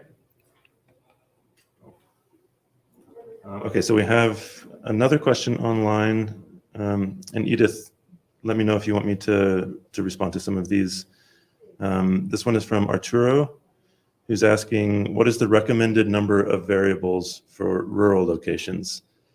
So I think this gets into how do we assess the fit of a model to select the number of variables that's adequate. Do you think it's covariates, or is it the number of cluster? That's the question about. I think covariates. Covariates is the question. I mean, yeah, exactly. So there is not like a given number, and this is about like replicating the model with different setting, and then you do model validation, and we're going to go through model validation together. And it's going to be, I mean, if you done the model validation is basically you compare the prediction with the true value, and you see if it fits, and if it doesn't fit, you need to think differently about the covariates or the model itself. Yeah, and this is also linked to Terta's question, which is, what are the criteria for selecting covariates in the model? And so I would just add that the short answer is the way that we tend to assess model fit, both for selecting which covariates need to be in the model and to understand when we have a model fit that's adequate, is using out-of-sample cross-validation. So this means that we've collected data from a set of locations. We're going to take some of those data and hold them out of the model, fit the model to the rest, and then see how well we can predict those values. And then we do that repeatedly, holding out different subsets of the data that we have. And so this is the approach that we tend to use for model selection, but it's not the only approach. I mean, there's also information theoretics using AIC or BIC to compare models. And so there's a bunch of ways to do this, but we tend to use out-of-sample cross-validation for comparing models and understanding when we have adequate model fit. So I think that answers kind of two of the questions online at once. And then there's one more question from Andres, who's asking, how can we define properly the priors? Oof. Someone has already done Bayesian here. So yeah, that's not the topic for right now because we just touch upon the logic of the modeling. The priors is a discussion that we're going to start tomorrow, but for the online participant, I don't know what's the best because, so this is touched upon in the tutorial, but this is the discussion that we're going to have from Wednesday, Thursday. So I'm super sorry, Andres. I might jump in and, and give a short answer. So first of all, just in the room, I would ask online, but I can't see a show of hands. So in the room, who do you understand, have you heard this concept of a prior in Bayesian statistics? So this is compared to a likelihood-based approach or a frequentist approach. Priors are an additional piece of information that we provide about the distribution of the parameters that are in the model. So like the slope, the intercept, we're providing the model with some information about that distribution, the likely values. Then we're combining that with data, the observations on the outcome that help us fit those parameter distributions. So in Bayesian statistics, this is a very common question about how do we define these priors so that they're not overwhelming the information we have from data. We don't want to change the results that we would get from the observed data. We want to really trust the data.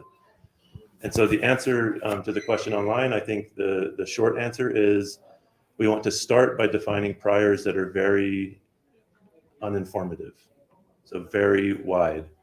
We want to say that the intercept term for the model could be any value that is reasonable. You know, that's possible with some just basic naive assumptions about the process we're modeling.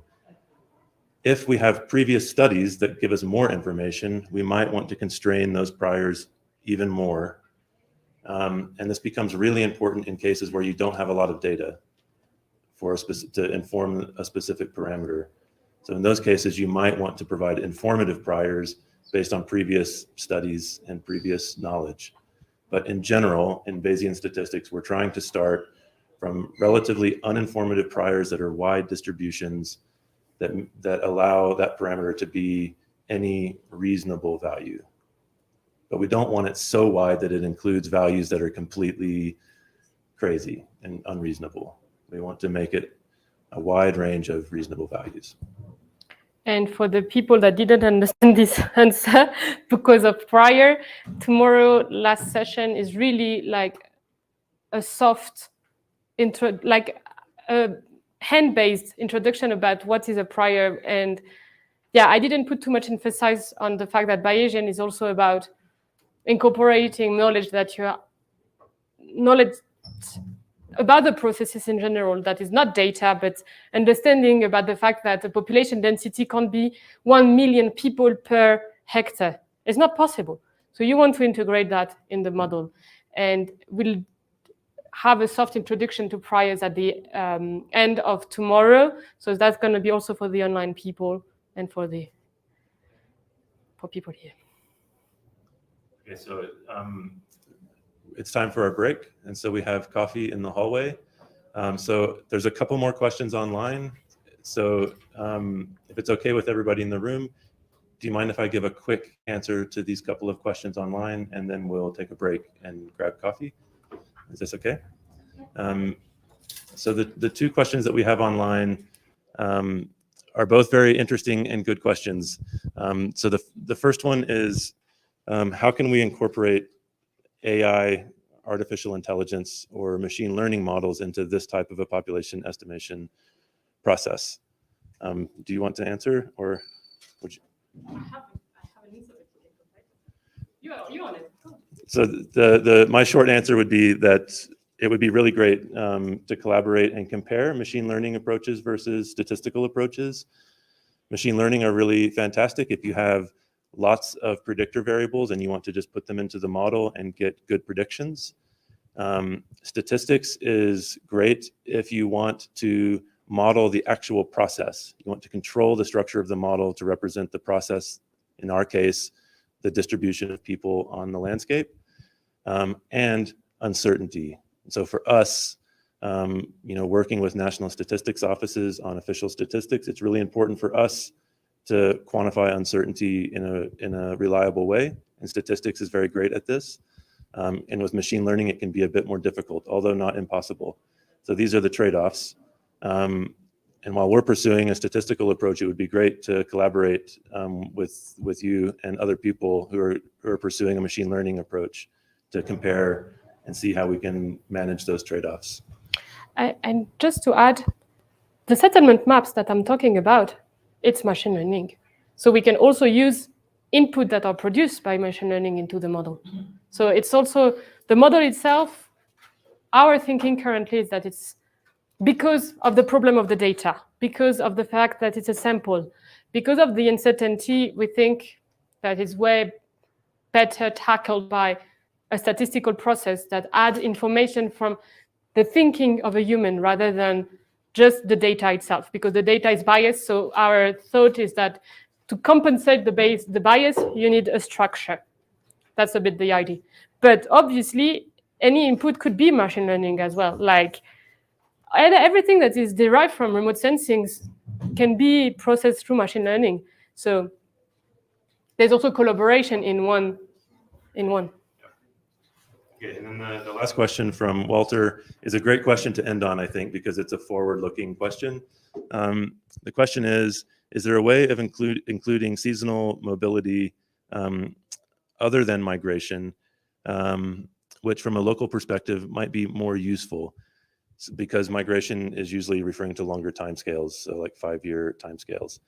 And so my answer to this question is yes, there's absolutely modeling approaches that I think we can link to this that incorporate migration, including seasonal migration, or forced displacement from conflict events, or natural disasters. But this is not the approach that we're going to be focusing on this week. So this week, we're focused on an approach looking at a snapshot in time, like the year of the census, and trying to fill gaps spatially. We're not, in this model, looking at migration through time, although I think there are exciting opportunities for us to pursue similar approaches, Bayesian approaches with geospatial covariates, to tackle those types of problems. But that's not the focus of what we'll be looking at this week. This week is one snapshot in time, and we're focused on spatial variation rather than temporal variation. So with that, we have some coffee in the hallway. And for those online, we'll be back in the schedule. What's the time for the next one to start? Was it 11? Okay, so it's a bit past 11. So we'll be back, for those online, we'll be back in maybe 10, 15 minutes. Okay, thank you all.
¿Puedo continuar o empezar de nuevo?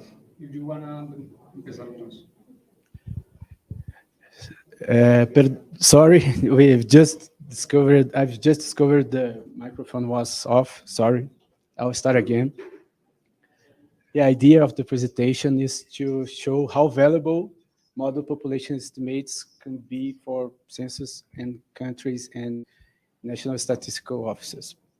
A population housing census is among the most complex and massive exercises taken in peacetime by nations.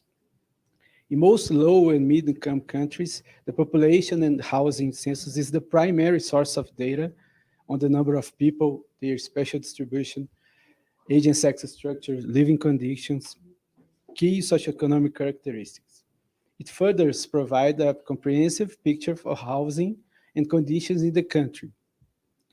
Census data are critical for good governance, development, risk reduction, crisis response, social welfare programs, business markets. However, a census remains a logistically expensive, challenging exercise, and it is ideally conducted once a decade. Everybody here knows how difficult it is to take an operation like a census. National statistical offices often face obstacles that can impact the successful implementation, data quality, and the overall completion of a national population census. Innovative statistical approaches are being developed and evaluated to support and potentially improve census planning, implementation. Model population estimates and their small area estimates of population hold the potential to support census planning and improve quality. Statistical modeling approaches to estimate populations are developed based on correlation between population density, geospatial covariate data layers. These correlative relationships can be leveraged into statistical model to predict population density with certain levels of uncertainty, depending on the initial output data. These models offer the advantage of relatively low cost and may provide alternative ways of deriving more recent estimates to inform census planning and implementation. The virtue of being probabilistics, model-based estimates should not be treated in the same way as true population counts, but more as an opportunity to refine planning when most recent censuses are largely outdated. Concretely, estimates rely on existing or specifically implemented sample household surveys, such as those produced in undertaking household enumerations for surveys. These samples are combined with geospatial covariate data layers to form the basis of the statistical model. Once the model has been produced, other independent sources, such as household surveys, can be used to rely newly model population estimates. Population is modeled as a function of satellite imagery-based or geospatially derived covariate layers, such as distance to roads, nighttime lights, intensity, or land cover classification. Often, the best predictors of population density are the presence, densities, and patterns of built structures. Assuming that populations are mostly located in settled areas, we can estimate population of a country by combining the population densities with maps of settled areas. This requires that settlement mapping is undertaken, most often using recent, very high resolution satellite imagery. Model can then predict population densities of people per unit area for any area unit, such as administrative areas or census enumeration areas, or even grids of 100 meters by 100 meters.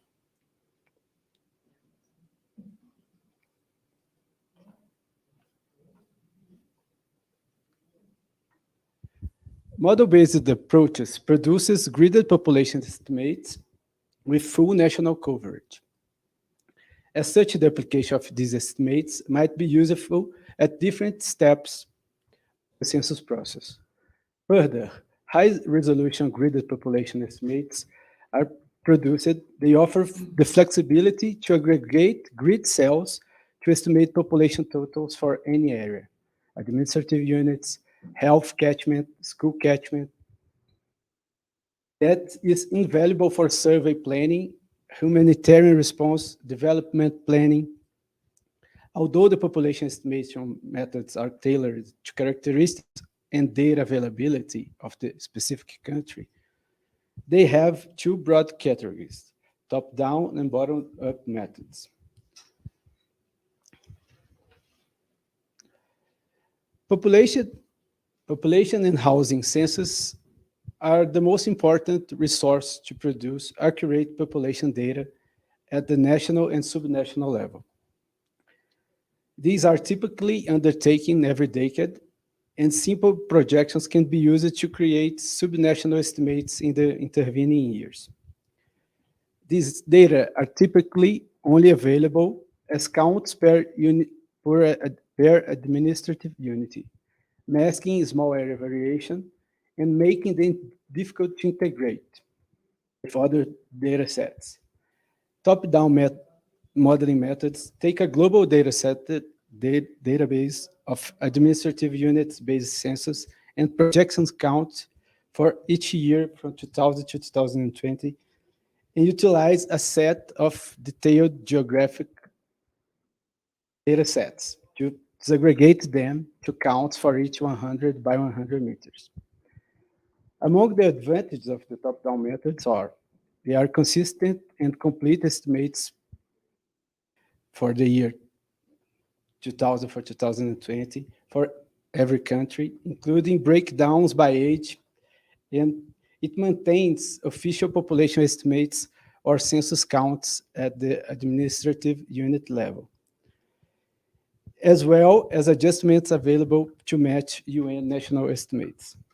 Among the disadvantages, for countries that have not had a census for a long time and where significant subnational variation, migration, fertility, and mortality exist, the input official population counts and projection based on them can be highly uncertain.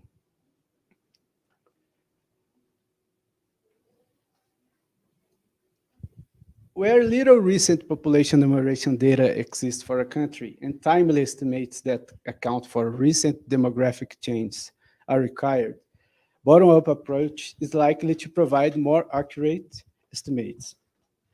Here, simple data from as many trustworthy and recent survey data sets as possible are used with detailed geospatial data sets to build a statistical model to estimate population numbers by age and sex in unsampled locations, together with the measurement of uncertainty.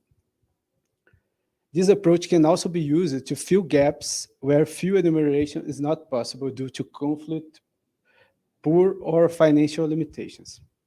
Among the advantages in the bottom-up approach, more accurate outputs than top-down approaches, where census data are outdated and census projections are highly uncertain. Measurement and mapping of uncertainty highlights where caution is used, where caution is needed in using the data. Where caution in using the data should be exercised and where further data collection could be prioritized. Among the disadvantages, they are tailored modeling to country of interest takes effort and often engagement with governments, which can be slow. Typically, estimates are tied to a single year.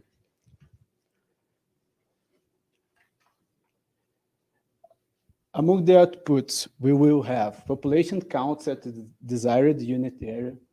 It could be enumeration area, any administrative area. 100 meters by 100 meters gridded population estimates. Population estimates disaggregated by sex and age, potentially other characteristics depending on the quality of the data. Doug and Edith can correct me later if I'm mistaken. we can generate confidence intervals for model estimates. Here, one example of gridded population estimates. It's a bit gutted, but we can see the darker areas are more densely populated, and the lighter colored are less densely populated. When we move to the uncertainty, it looks like it's the opposite. The areas where we had less densely populated have higher uncertainty of the population estimates. Here, another example. The word pop page they did with population estimates, you can select, you can draw a polygon, and then you can see the estimated population in the drawn area with the confidence intervals, as well as age and sex age distribution.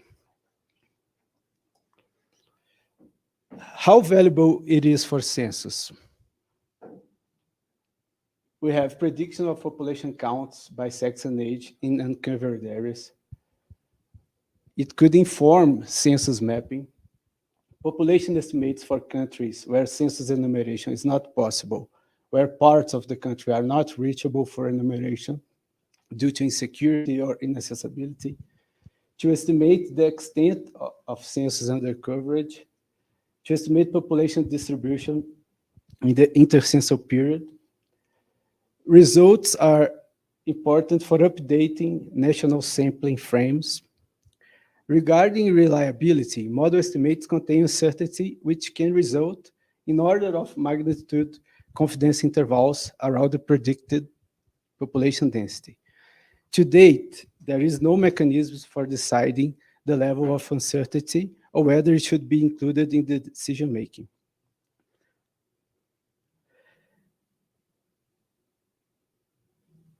Yet, even population estimates are subject to imprecisions.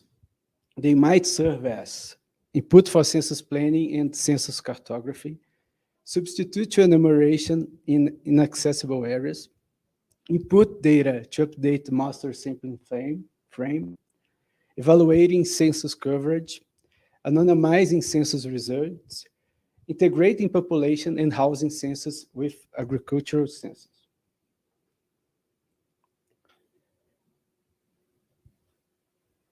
Using models for input planning and cartography.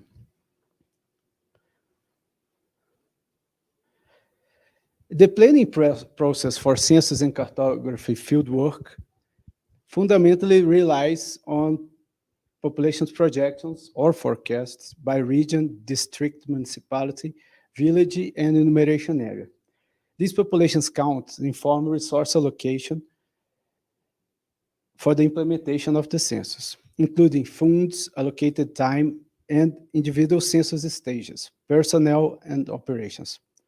However, official populations projections produced right after the census may become increasingly outdated over time. If not continuously updated, and if not continuously updated with more recent intercensal surveys. Further, while population projections can be accurate at the national and regional levels, they may be inaccurate at lower levels, especially in enumeration areas. As model population estimates are based on the most recent geospatial cover rates available, they often provide a more accurate estimate at district, village, and enumeration areas level. Model population estimates in combination with road, river, and network geospatial data can be used to plan the most efficient routes of cartographers. More efficient field work can reduce overall costs and the amount of time required to complete cartography. Due to the immense financial costs of a census, it is critical that potential opportunities for saving are considered. The costs of saving can be derived from the amount of time that is needed for a cartographer or enumerator to complete their field work by more efficient routing, more accurate planning, in how many cartographers are needed for each enumeration area. Further, satellite imagery-based settlement mapping improves the planning and updating of cartography, as it can identify small settlements that are previously not shown on maps. Also, model population estimates together with road networks can be used to derive new enumeration areas.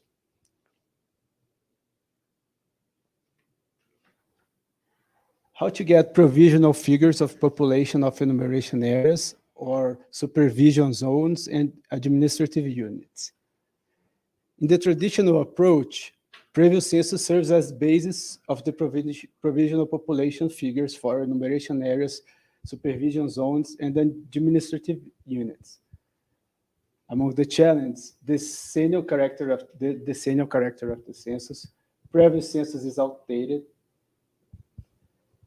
One solution could be the consideration of the demographic change since last census. Generally, one applies the country demographic growth rate, but this rate generally doesn't or poorly include internal migration, especially at the local level. At local level, we have areas that may be more attractive or more received to population that migrates.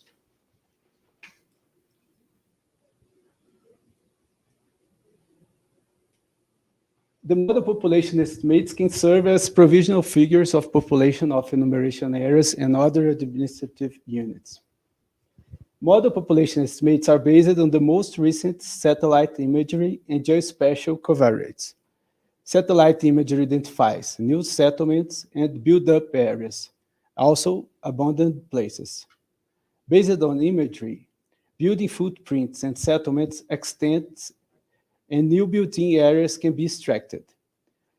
These new data, reflecting the current state of population locations, are then combined with a microcensus with previous census data to provide up-to-the-date estimates populations of enumeration areas, supervision zones, or the administrative units.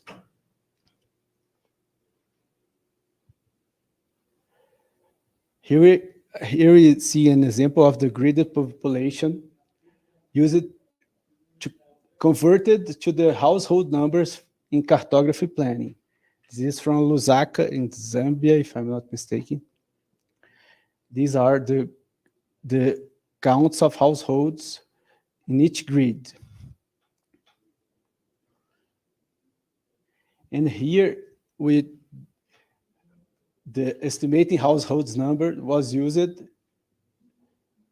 to identify the number of households at enumeration areas using the gridded population estimates. Using zonal statistics, household estimates are extracted from gridded population at enumeration area level. The Lusaka example we're seeing here. Model population estimates can also be used assessing census under coverage.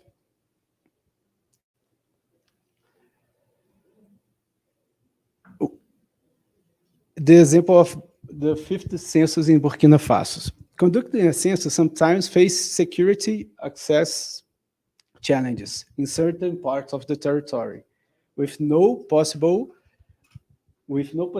to send enumerators there. Modeling approaches built using the data that was collected can be used to produce estimates for areas where enumeration was not possible. The accuracy of the estimates will depend upon the quality of the enumeration in accessible areas, the intrinsic performance of the model, and the likelihood of the model assumptions.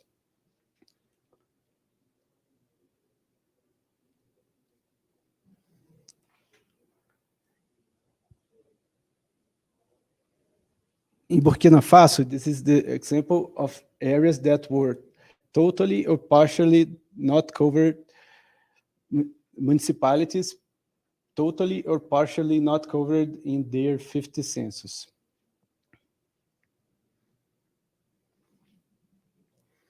The process of imputation of the population for not covered or partially not covered municipalities was developed as.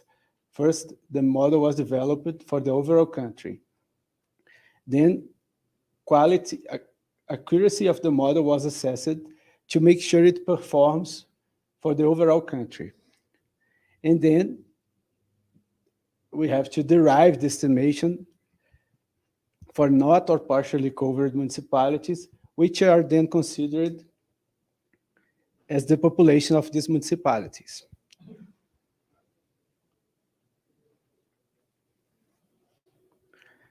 It can also be used as input to master sampling frame.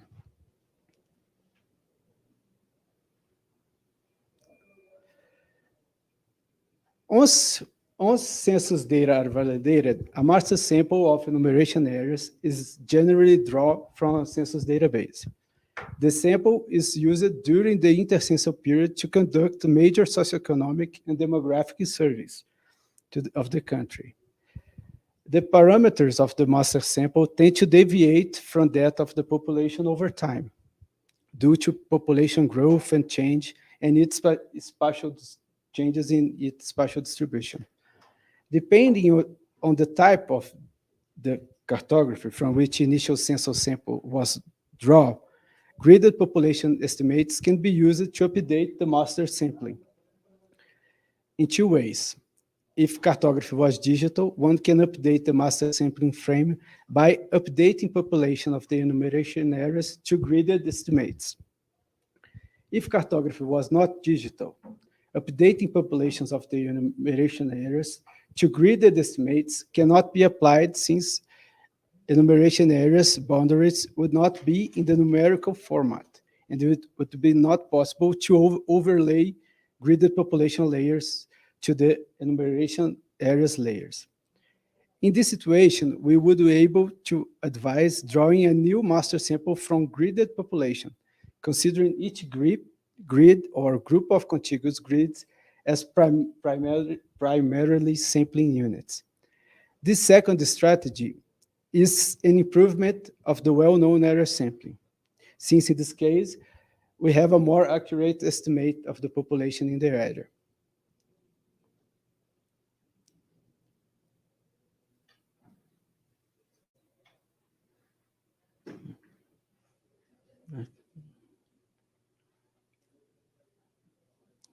I've studied it, that's why I'm evaluating census coverage.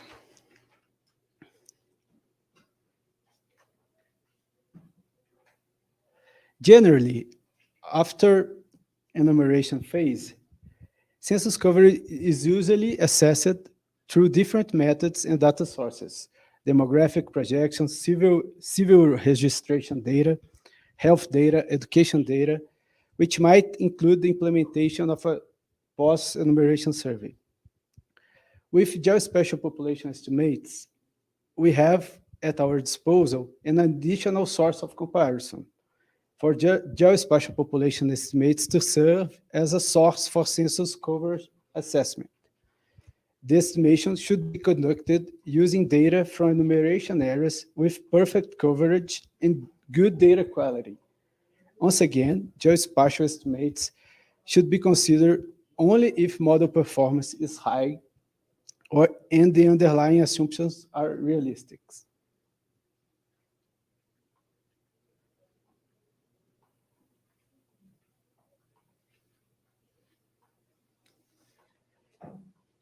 Census is supposed to count everybody, but for some reasons, it happens that some households are not covered.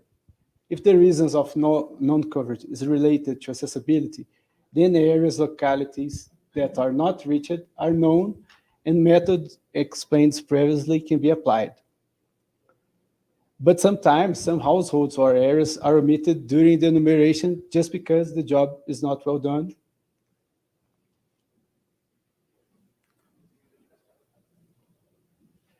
Generally, census coverage is assessed through post-enumeration survey, but a post-enumeration survey is far from being, the cost is far from being negligible. It's time-consuming for National Statistics Office, while in the meantime, they need to work on census data. Even if the post-enumeration survey is done, it is important to mobilize other resources of data to triangulate. In this perspective, population estimates can help.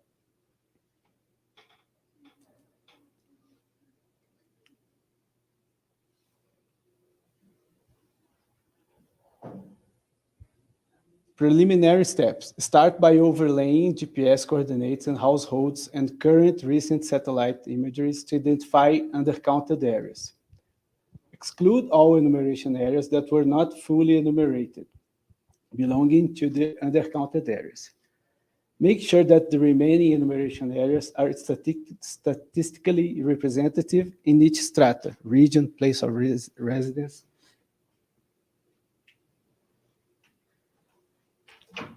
Once a statistically representative subset of fully enumerated areas is selected, perform the modeling on the subset of the selected enumeration areas. Make sure estimates are robust, especially in terms of precision, have a narrow confidence interval, and accuracy. The predictions reflect the real world when predictions are compared to observed data.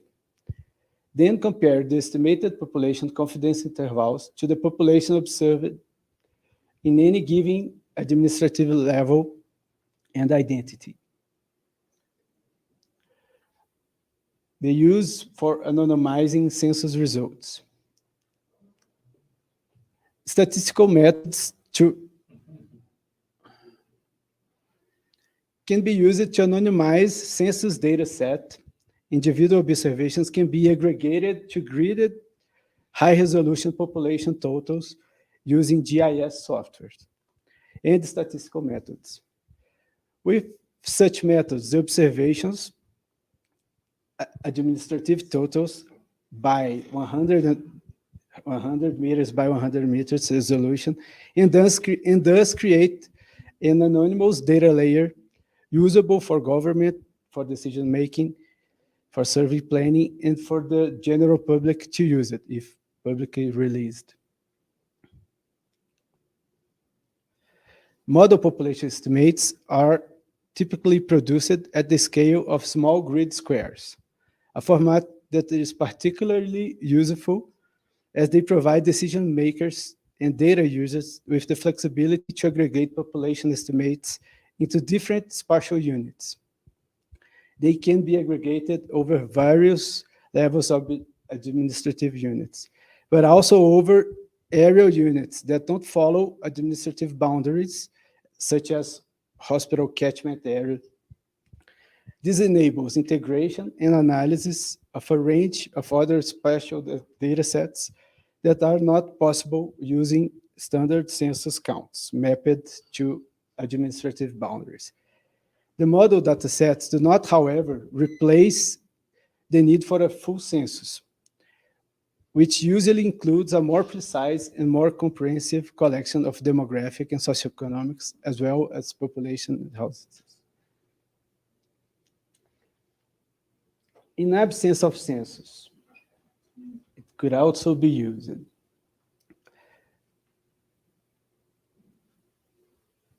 When recent censuses are not available, to compile population and housing-related data sources available at subnational level, surveys, census population counts at the lowest geographical level available, households listing data sets, and run the best possible population projections at subnational level with resources available, migration data, vital statistics, to better calibrate the population trends. In Haiti, given the general lack of data,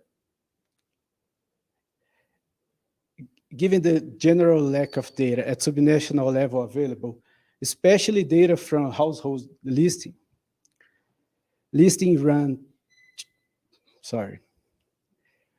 in Haiti, given the lack of generous subnational data available, it was decided to run the model in two independent phases. First, to generate population projections at subnational level using the best and most reliable methodology available.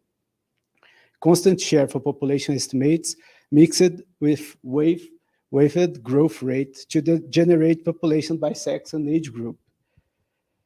Use spatial data from recent but incomplete household listing, building footprints, and other ancient data that would help us distribute those estimated population counts across the administrative units.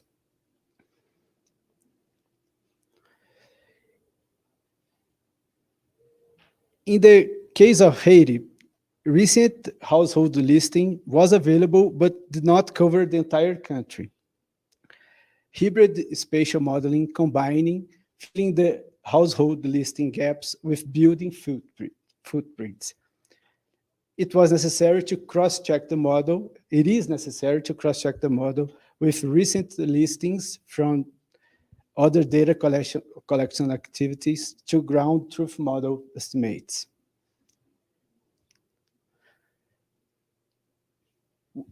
Thank you. For those interested in taking those efforts, a first step would be to establish project goals, input data, modeling strategies, and funding. To assess the investment needed to assist generated model population estimates, an assessment of the national capacity within the National Statistics Offices is important. UNFPA can support resource mobilization.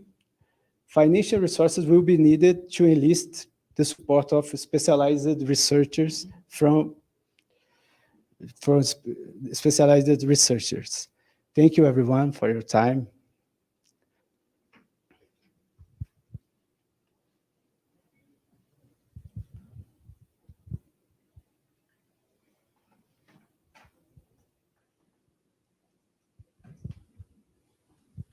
Thanks a lot.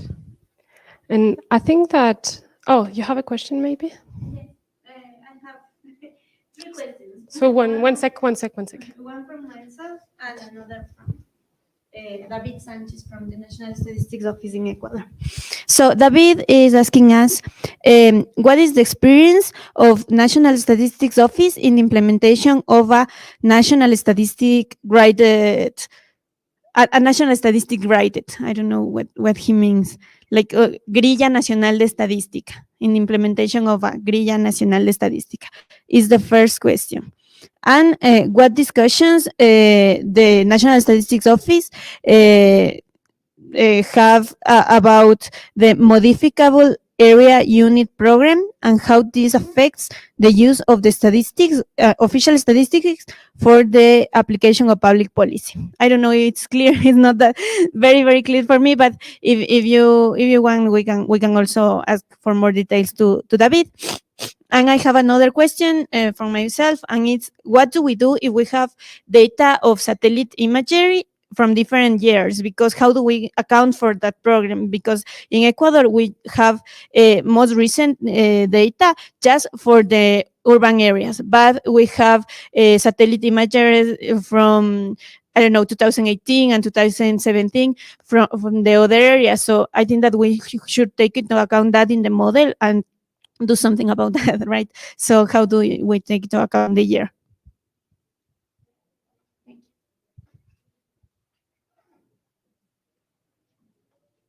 I guess you would probably be more suited for answering these questions. I'm just sorry because I was dealing, so I missed the first question. It's about a national statistic, right? Grilla Nacional, like, so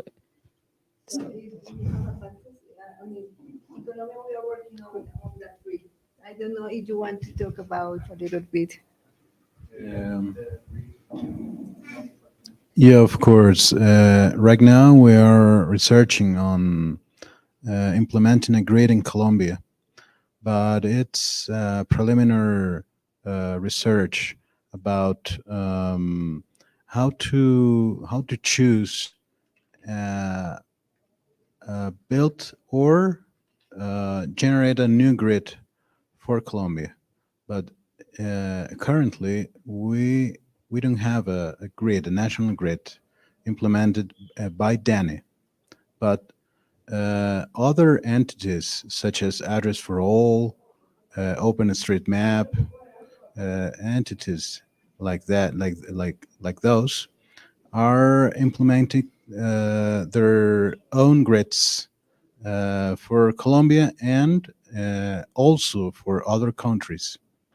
So that's the answer. Thank you, Gustavo.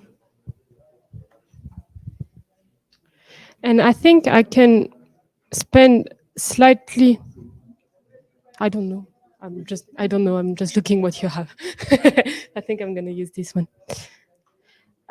So maybe we didn't introduce so much the grid for population estimates, and it's not necessarily the focus of this week, but for people that are not familiar with the notion of a grid for population, what you're seeing here, actually, it's a grid. It's by, I think you don't have a closer one, a zoom. But like these are pixels with number of people per pixel. Oh yeah, cool. So this is a zoom kind of what we've seen before. And here you have the number of people per pixel. So why we want a grid? There's several reasons. So sometimes, and you touched upon the fact that a grid is used to anonymize because you have points data and you want to aggregate at the grid cell such that you anonymize. And the other way, in some situation, is the opposite. You have totals of people in an area and you want to disaggregate at the pixel level. Why you want to disaggregate at the pixel level? I'm switching grid cell, pixel is the same word. It's just the fact that you're predicting at the grid, like the little grid cell, the square. Why you want to do that? And this is a good example. So you see that if you take typically this polygon here, normally official statistics are disseminated or released for this kind of area. But the fact is that you can clearly see that there is an unequal distribution of people between here and here. So almost all people of this polygon are living in this area. And having this grid cell allows to do more analysis around the population. Typically, you want to build an hospital. The hospital, like clearly you need to put it here. But the population number that you have, if you look at only those polygons, you don't, like, it's not clear where is actually located the people inside inside those areas. So therefore, some statistics office are looking. So I know for the French one, they have a master. So they have a grid that is 200 meters. I think you have some, at least for the census, DANE released a grid at 2 kilometers. Like, it's on the website. Okay, maybe I'm. No, for the census, for the population census of 2018, we didn't have a grid. The implementation of a grid is a recent project that we are developing right now. And do you know which meter you probably going to use? The size of the grid cell? Yeah, we're trying to implement at least 1 kilometer by 1 kilometer grid, but the idea is to go down to 100 meter by 100 meter grid to have a grid for estimations, for population estimation and other variable estimation. Yeah, actually, it's good that you mentioned. It's good that Gustavo is mentioning also the fact that we're talking about population here, but you could have also other indicators that are presented in grid. Typically, the number of people that don't have access to certain basic services. And if you have that, you can better plan where you're going to put those basic services. Why we're talking about this grid in this context? So it's also the fact that so the population model that we're going to discuss all along the week, you can predict. The question is where, at which level you want to predict. So in certain situation, you want to predict at enumeration area level. So you're going to predict if you don't have the number of people here, you're going to predict at this level. In some situation, typically the one in Burkina Faso or in Sub-Saharan Africa, they don't have such a sampling frame with little census units. So what we did, because they don't have the census unit to predict the number of people, and you need a unit to predict the number of people, we predicted at the grid cell. So it's a way to have a unit for which to predict the number of people. I hope that answering the global question about yeah, no, so that was the first question. The second question was like the MOP, the MODIV. So they were talking about the fact the MOP is an issue that you encounter in spatial statistics. The fact that the total, typically, if you have two spatial units with a high value of people and a low value of people, if you sum them up for the entire area, you don't have a clear vision of what's happening, because it's like the dynamic is different at the aggregated level than at the local level. And for that reason, we would say just predict at the lowest level, and then you can always aggregate to the analysis later. But like, yeah, predicting at the lowest level is the answer, with some trade-off, because how accurate it is at the local level, the very local level, yeah, you have to think it's true. The third question about satellite imagery, that's someone that is used to satellite imagery, because when you look at any satellite imagery, let's take this one. Let's look at what's behind it. Behind it is satellite image. You have the feeling that it's one image, but it's made of a lot of different images that might have been taken at different time of the year. And why that is because of cloud cover. If you have a cloud, then you can't take this one, you have to wait for the next one or the previous one. It could be like for sometimes it's a defect in the satellite, in the satellite itself. Sometimes it's just the fact that the satellite did that during a year, but didn't cover the entire country, so you have to collect it from another year. So actually, when you're working with satellite imagery, it's working with a mosaic. So a mosaic of different images, date. And then you have to assess. The question is, like typically, so you raise this question because you had more recent images in the urban area and outdated, maybe, in the rural area. First, how outdated it is. Because if the population dynamic is slow, maybe in an image from 5 years ago, it's still good, actually. Or maybe it doesn't account a shed that has been constructed, but this is not going to affect population numbers so much. So first, the question is it a problem? If you think it's a problem, because then this is what gets into the modeling issue.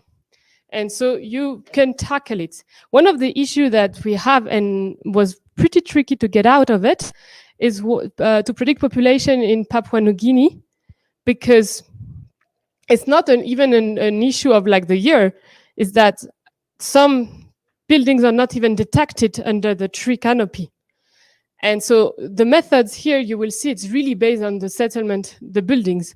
So what you can do is that you're using other covariates to predict the building. And those other covariates might be more like recent or like complete or go into the depth, such that actually what you do, you predict buildings to predict population. But this adds more uncertainty, but it's like you might need it in some circumstances. But that's, yeah, then that's where you can explore the model and just like stretch it to address more challenges. Yeah. One sec.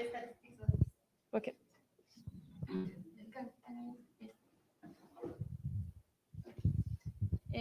Pedro, you talked about anonymization of census data, and the question is, at the individual level, apart from the data of names and the national ID, what variable do you think that is important to drop from the database in order to make the database anonymous at the individual level?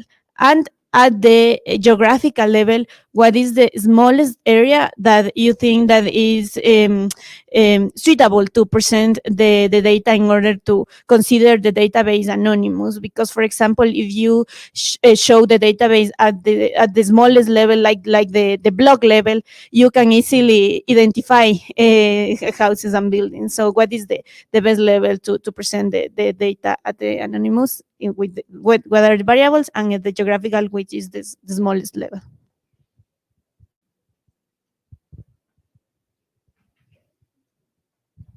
I'll answer first and I'll ask for help later. But I would answer that at first, sex and age only. Maybe it's only sex, or only it's a person. Because it might be risky depending on the size of the grid. If you select a small grid, you have 3 persons living there, it's easy to identify all of them. This effort needs to be made very carefully, and so we can trust that we anonymized the information in fact. So I don't think there's a rule that it's applied for all areas, all countries, but it's important to be very careful in this process. Edith would like to add something. Yeah, I think it's a good question because so typically I can answer with something else, so the question is also how model it is. So in the question of the population model, I think this is not related so much because you're predicting, but you're not actually aggregating individual data. So you have the uncertainty, so you have an indication of the number of people, but it's not like records, so it's a model. So you protect in a way this, it's not confidential data. There is, so we're working as well with Dane and the Center for the Leasure Center for Demographic on using administrative records. And the way to not go into the confidential issue is that we're going to work at the municipality level, but then disaggregate, but still modeling it at the lower level, such that it's not actually proper people that you're aggregating. It's still a model. So you're being protected by the model itself. But it's a greater question. The fact is that from satellite imagery, you have the number, the buildings. So the confidentiality is already broken by the satellite imagery that's going to give you like the buildings. So I think it's like a wider conversation that has to happen. And I know that this is done, you have some thought about it to protect the confidentiality. To anonymize the data, what we do is to identify the variables, the sensible variables. For instance, we have ethnicity. We aggregate, if you see the data that is open access, the census that is open access, the age is 5 years group age. You have, for instance, for migrants, you cannot find the information from migrants in that data. As well, you cannot find disability, because disabled people are easy to identify. And also very old people, like there are few cases, so we try to aggregate them in order to anonymize them. Also, but geographically, what we do, if there is, for instance, a block with 2 people, another block with 3 people, we try to combine those blocks so people cannot identify them. That's what we do.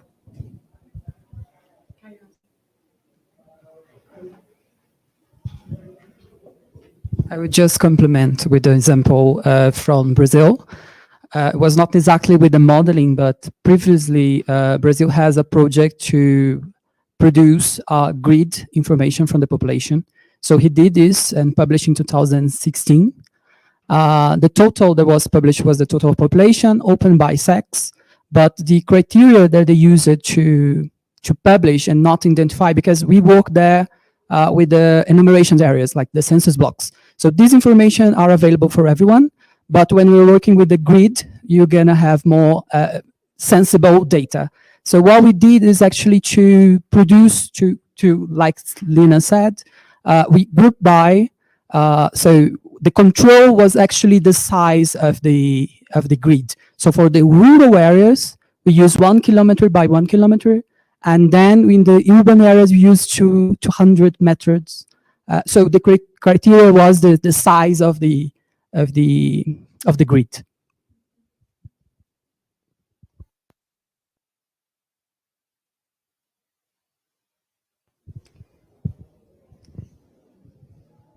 There is a question online on the use of the post-enumeration survey using satellite imageries.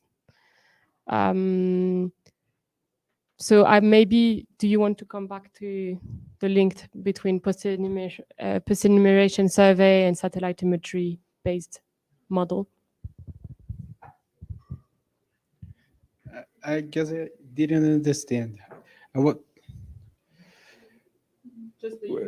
Yes, I probably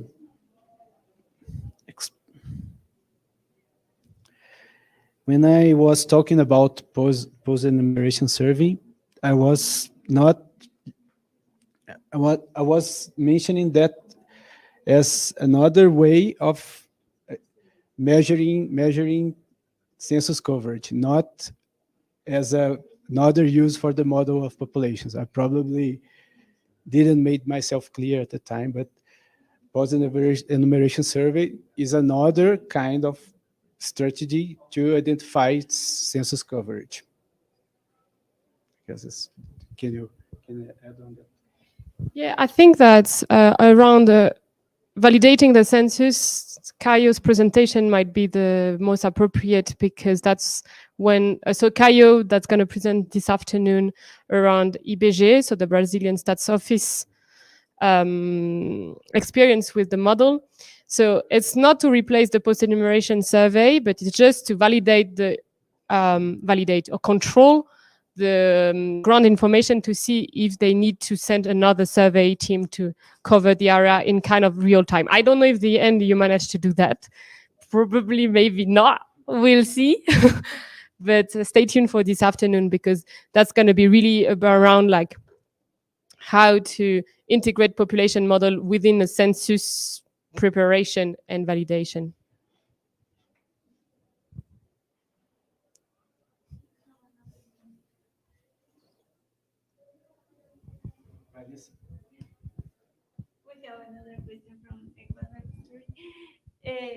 Here is the question is from Angel here, but I'm gonna tell you in English. So one of the inputs of the model that we talked about was the lights, the image that we have from the lights. I think that's from the satellite images, but we have in Ecuador a database of the electricity consumption. So can it be a good input for the model?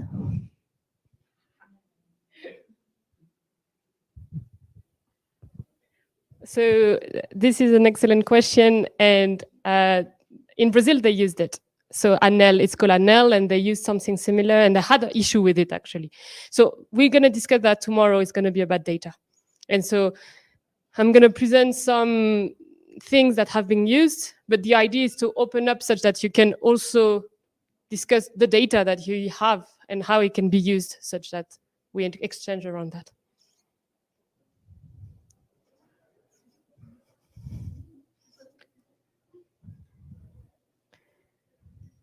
Are there other questions? Yeah. But you can do it in Spanish. Just slow. Es muy importante la encuesta postcensal. En nuestro país se ha planificado una encuesta postcensal, pero por diferentes motivos, el operativo censal o de levantamiento de información en campo se aplazó de acuerdo a la planificación.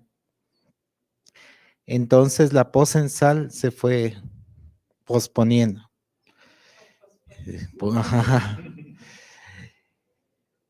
¿Cuán válido es la información de una postcensal cuando ya ha pasado mucho tiempo para el uso del modelo? Y sobre todo también pensando que no va a tener una buena desagregación, sino solamente nacional, urbano-rural máximo. Y nos preocupa más el tiempo transcurrido. Sabemos que DANE hizo su postcensal apoyándose de una encuesta dirigida de hogares. No tenemos detalles qué tiempo duró esa encuesta postcensal, cuánto fue el tiempo después de levantado el censo, por qué lo consideraron como válida esa opción para que sea considerado como postcensal, y si también lo utilizaron para aplicación del modelo. I'm just going to start by saying that this model, the model that we're going to see, is not targeted at post-census enumeration. So that's how I'm going to start. Then for the question, so I don't know, at DANE, I'm sure that you have professional of the census omission. You said at the beginning, I don't know who worked on it. Okay, fair enough.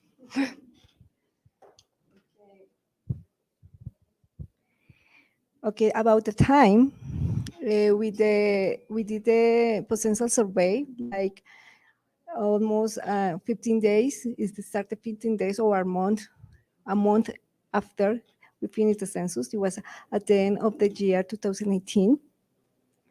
So we consider valid, and actually we estimated this census omission using several techniques. For instance, demographic techniques. So, and the results were very similar. So what I can tell you is that you should use one technique. So about that is time valid, and about geographic disaggregation.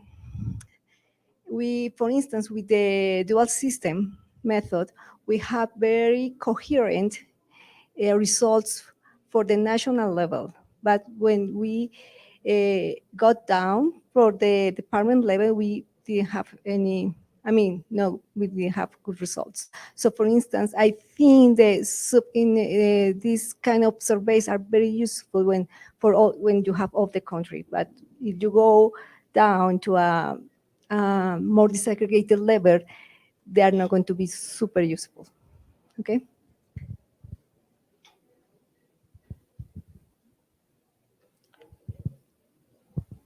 Is there other question? For sure.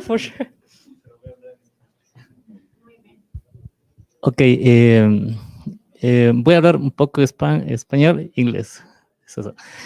Okay, the question is, it can be used the register administrative, specifically in the Ecuador, we have the register administrative of the people with the cédula de identidad, okay.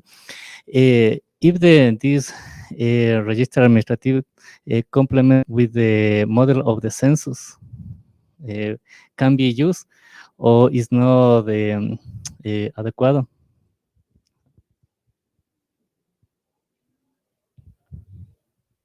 So we see like a lot of interest from post-enumeration survey or like how to do the census submission. So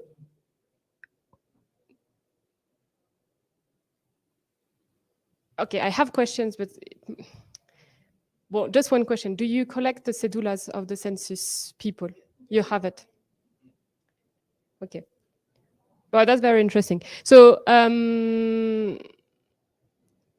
let's say that we're going to keep this discussion for later, because so the workshop and what we're going to disseminate online is really around leveraging satellite imagery. And the satellite imagery related to the census, I would say that the best use of it, we're going to see it with Lina's presentation. This is more in in area that has not been covered at all. So like you can't go there for infrastructure issues, like there's no routes, or like there's issues like conflict issues, or like these kind of questions can be answered by satellite imagery. The census submission is broader question than like spatial coverage. So the census submission is basically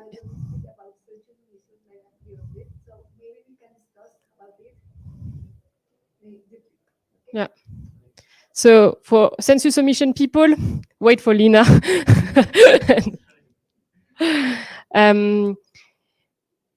Yeah, and I'm wondering if we should not have a time in the workshop thinking about administrative records, but that we'll discuss later, I think.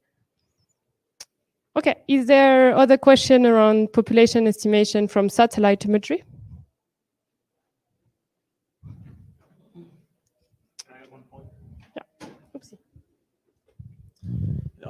On this question of census omissions and post-enumeration surveys, one point I would just say is that while we're focused here on spatial inference, using geospatial data for areas that were uncovered, the Bayesian statistical approach in general, the idea for us focusing on Bayesian statistics and teaching you basic skills and software for Bayesian statistics is so that you can use that to start thinking about designing your own models in Bayesian statistics.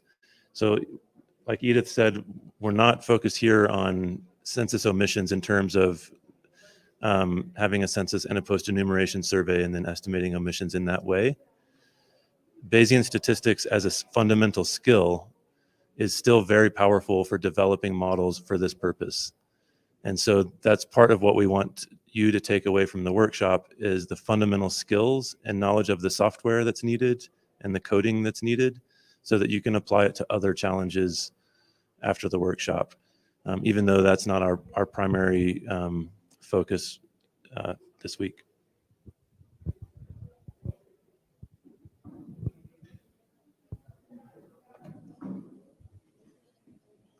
Lunch? Yes.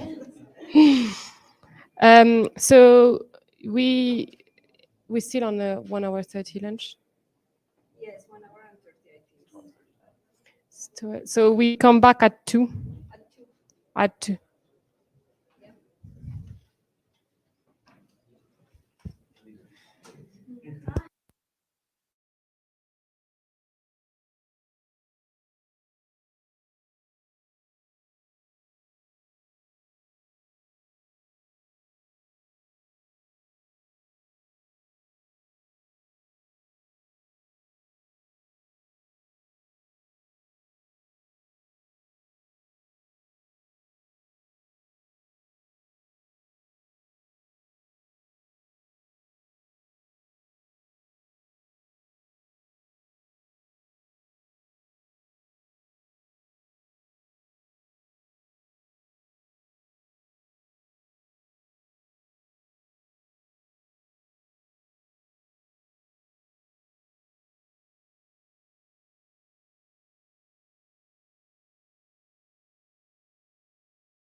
Okay, so welcome back, everyone.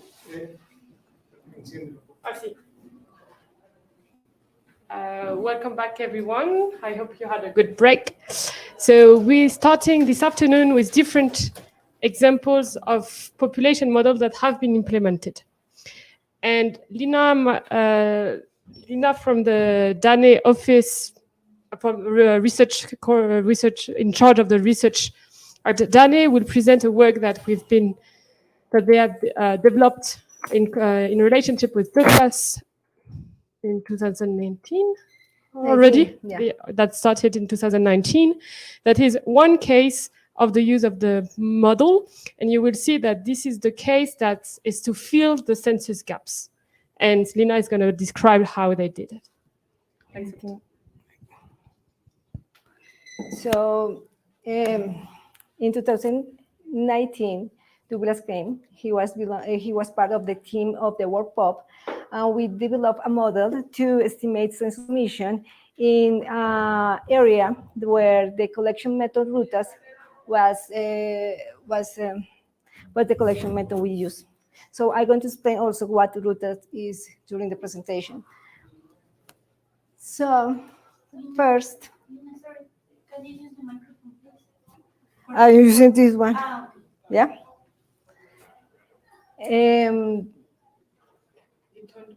It's on. Yeah. So the rutas method. First, I'm going to explain the rutas method. Second, I'm going to explain how we identify where we did rutas. Then the estimation of the census submission in routes, and then the results. Okay. So the rutas method. So rutas method, we did it in difficult to access and low populated density areas with large territorial extensions. So especially in the Amazon region that you have Amazon region, most of the countries that are here. And so the work team traveled through rivers and bridle paths in order to reach each community or municipality, okay? So the places where routes were carried out were these ones. I mean, this is the Amazon region, this is the Orinoco region, this is the Pacific region. This area is almost jungle. And in the north of Colombia, that is La Guajira, that is a desert. So in total, we have 395 rutas. So how we identify where we need rutas. So first, something I want to explain is that 1/3 of the Colombian territory is occupied by indigenous people and Afro-descendants. So Dani carried out 6 agreements with Afro-descendants group and 8 agreements with indigenous groups. So in order to do the workshops and to make them involved in all the census process, okay? So as a result, we have 66 workshops with indigenous people and 24 workshops with Afro-descendants. In total, we had 90 workshops. So how was the process? So there are 3 stages. So prior to the workshops, so during the workshops and after the workshops. Prior to the workshops, Dani had to define the areas where the rutas are going to take place, where they took place, yeah? Then the indigenous and Afro-descendants representatives called for participants and explained them the importance of the workshops. And they asked them to bring all the information about the number of about the number of people per community and the number of dwellings and the number of households. Then in this stage, we also prepare all the inputs and resources, such maps and forms. In the second stage is during the workshops. So Dani they give an introduction and explain to the participants all the objectives and the methodology of the workshop. In the second part of this stage, the indigenous participants and Afro-descendants participants, they locate their communities on a map, okay? And then they fill out all the geographical and socio-demographic information in a format we gave them. So they fill out the number of dwellings, number of people, and number of households. After the workshops, Dani systematized and digitalized all the information. So this is like just some pictures. Here, indigenous participants are locating their communities. And here, Afro-descendants are filling out the form with all the information we asked. And this is like the final results. So here you can see that there are some communities that they located on a river. And here, this is the form they filled out during the workshops. So this is the outcome of all the social work cartography workshops. Are the communities that were located. So the pink ones are the indigenous communities. The green ones are the Afro-descendants or Afro-Colombian communities. And the brown ones are colonos. So in total, we located 12,000 communities.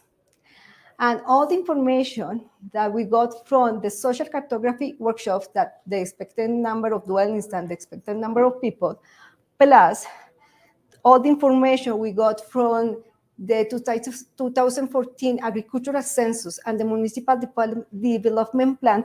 With all this information, we designed the census frame for roots. So now I'm going to explain you the estimation of social omissions in roots. So we define 3 types of omission. The first one is housing units occupied by absent people.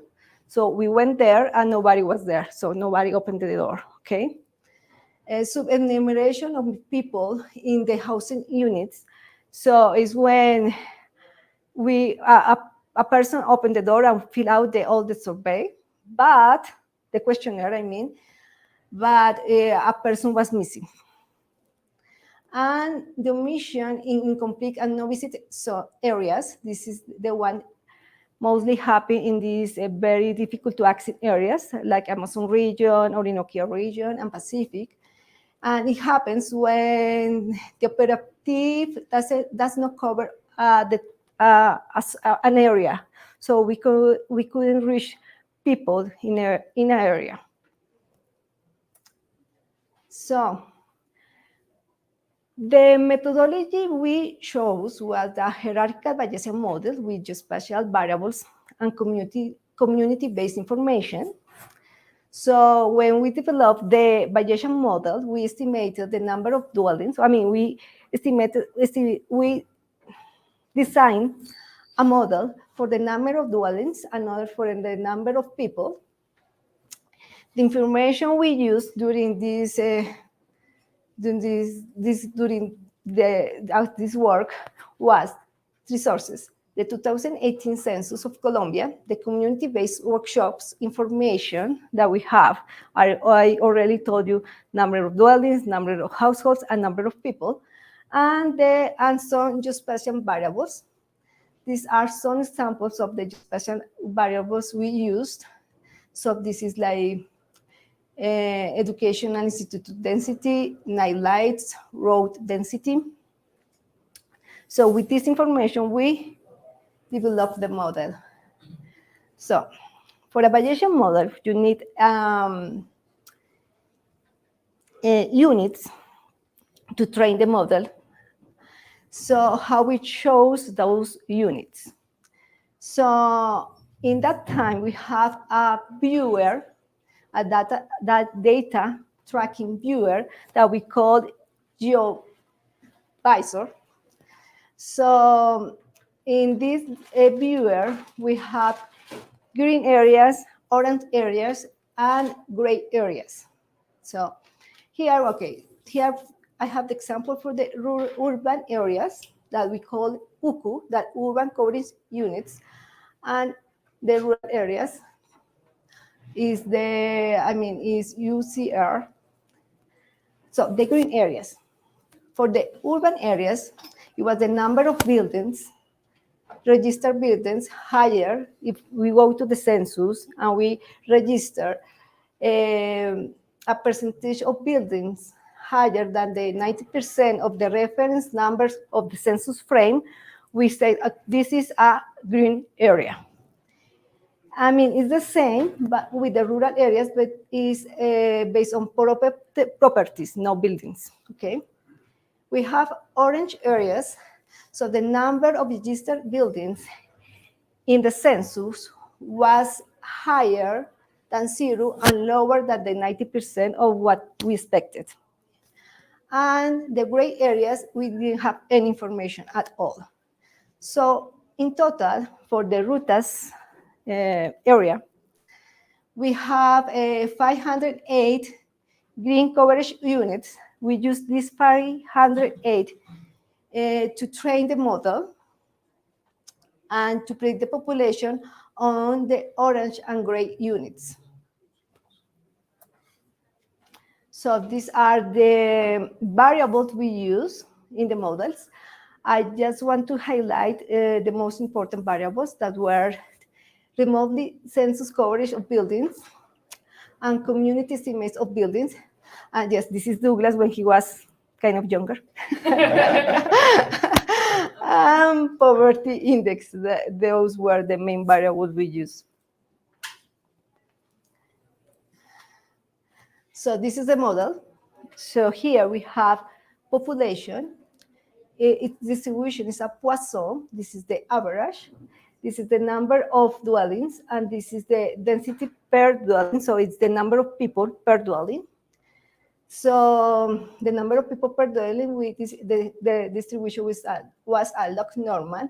The average, we model the average, also the average of the density of the house or the dwelling.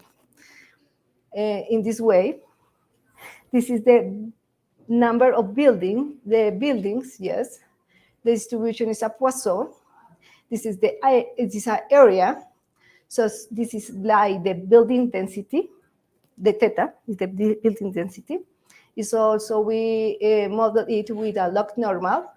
And the mean of the log normal was, we use this equation to model it. Okay? So these are the results. So the first graph, you see the results when we have the community-based information only. So it's only the information that we got from the communities, from the workshops we did with the communities. Here we have the results for the satellite-based with the satellite-based information. And here we combine the information we got from the communities during the workshops and from the satellite, for the satellites. Yeah. And so here we have a square of 0.52, here a square of 0.5, and here we got a R square of 0.61. Okay, so this obviously was the best model. Here, okay, I have, okay, this is the final model. And the results we got by department. Okay, these two, okay, you remember that I showed you the model we did to estimate people per building and building density. So it's the rho and the theta, yes? So here I'm showing you which variables were the main variables that explain or predicted much better the model, yes? So in the case of the people per building, the main variable, or the variable that predicted better, was poverty. Poverty was measured as the percentage of people with unsatisfied basic needs in a bigger operative area, yes? And here, for building density, we have like 3 variables that were very good, that behaved very good: area, satellite building coverage, and also community buildings. So the information we got from the social cartography workshops. So these were the main results for us. We tried many models. I mean, it was a long process.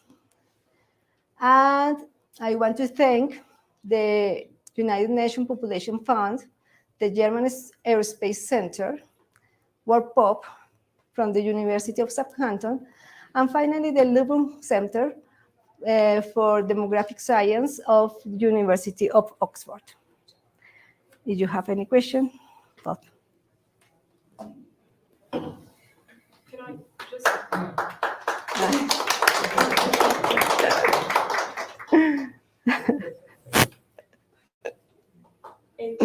I'm going to come back on one slide that you've shown to link it with what we've seen this morning.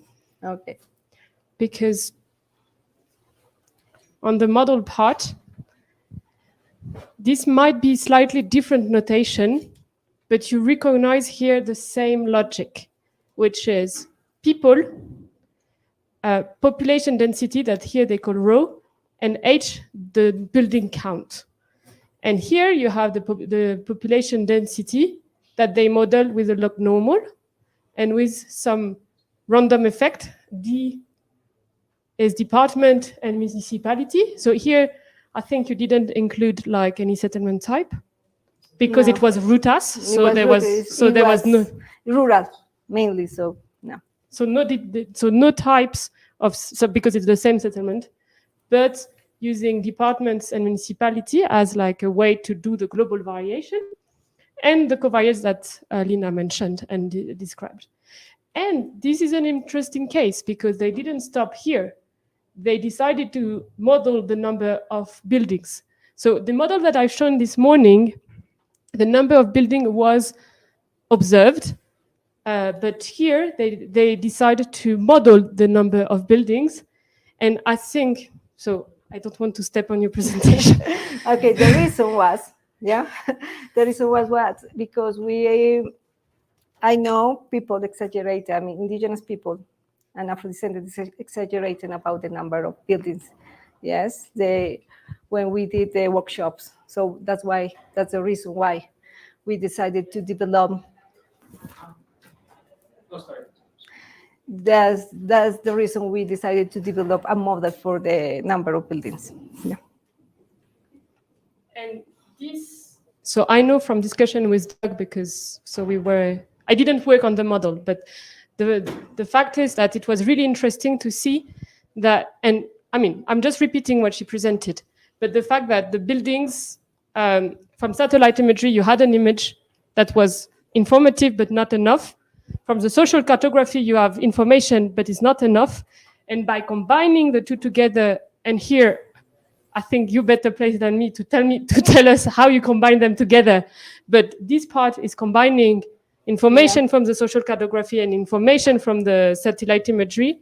You get a better picture. And that's the point of the Bayesian model, is to have different sources of data that they might be incomplete, but you bring you leverage them, you bring the information in order to increase the performance. So here, I mean, C is the more remotely sensed coverage of buildings. So it's all the information we got for the satellite images. So it's C. You can find C here and here. Okay. And the information from the workshops, that's the number of people and buildings, is here. Community estimate of buildings. This B. You find here. Yeah. And here, okay, you have more geospatial variables and socioeconomic variables that we listed here. Okay. So we have here a school density poverty index that it was the percentage of people with unsatisfied basic needs. Elevation, we got this information from the census. We have elevation, time lies, distance to the populated center, and to the closer populated center. A construction index, a density index that I think Gustavo can explain it better. And we have also as random effects here. Here I put just departments, but I think we have random effects at municipality level as well. And I don't know.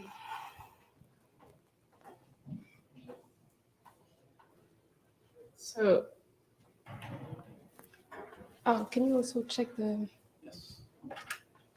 online?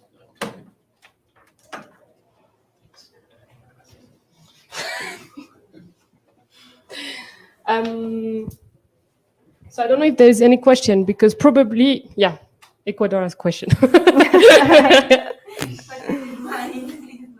not from the National Statistics Office, but I have one question. You mentioned what? I'm sorry.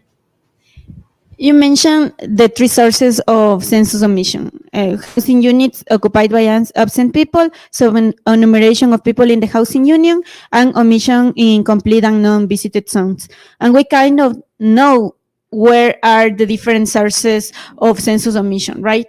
So how do we take into account the sources of census omission in the model, because it's not the same to model population where you haven't visited the zone than when you have some data about the household and you know that some people are missing but not all the people. So how do you take into account the sources of census omission? So we develop several strategies to do it. So for the housing with units occupied by absent people, what we did was, if for instance there was a house that didn't open the door, we estimate like the average people in the block and input it to the house. Yeah. In the case of superenumeration of people in the housing units, what we did was kind of a small estimation. We used the Quality of Life Survey 2018. We ran a multi-level logistic model with the number of, with the size of the household was the dependent variable. And with this information, we estimated the size of the households in the census. And so we did like a small estimation, yeah. And the last one, I already explained it. So it depends of the, obviously we try many methodologies, and we chose the one that gave us the most coherent results for each type of mission. And I think that's important to stress with the conversation that we had at lunch, at least for the Ecuadorian case. So you had different sources of omission. And the one that we're going to cover is the third one together. So of course we can discuss the other two because there's like completely experimented people from the different stats offices. The workshop is mainly about the third one. The omission in incomplete and unvisited areas. Yeah.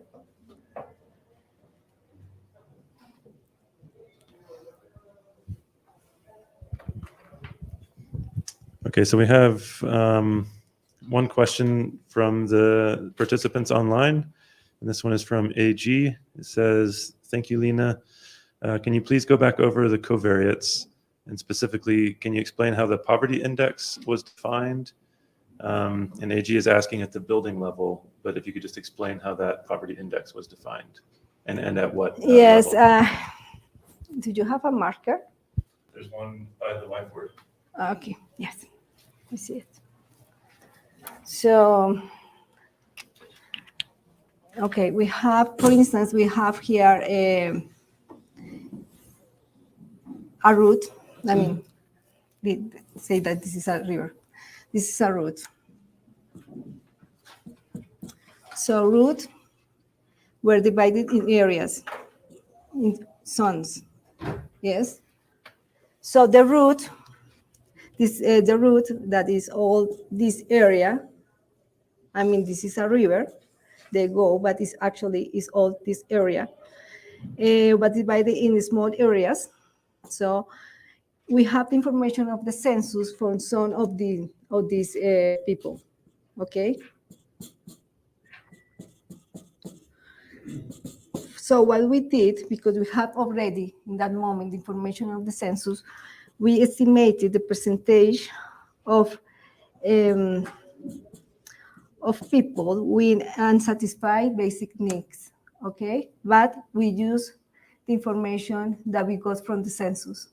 That's, I mean, I think it's clear. Yeah, what we did.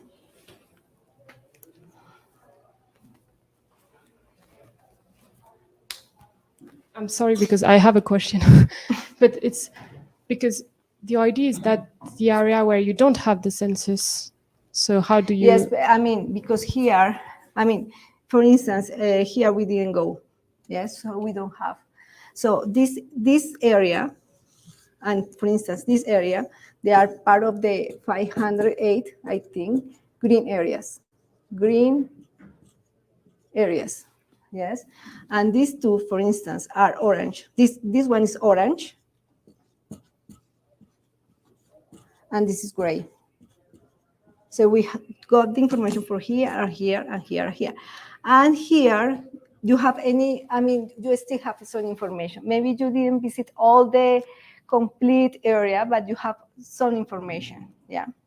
So that's how we selected the areas. And sometimes I remember we added some areas like orange with gray. So we have like some information for that area. Obviously, the area has to be next to one to the other. Yeah.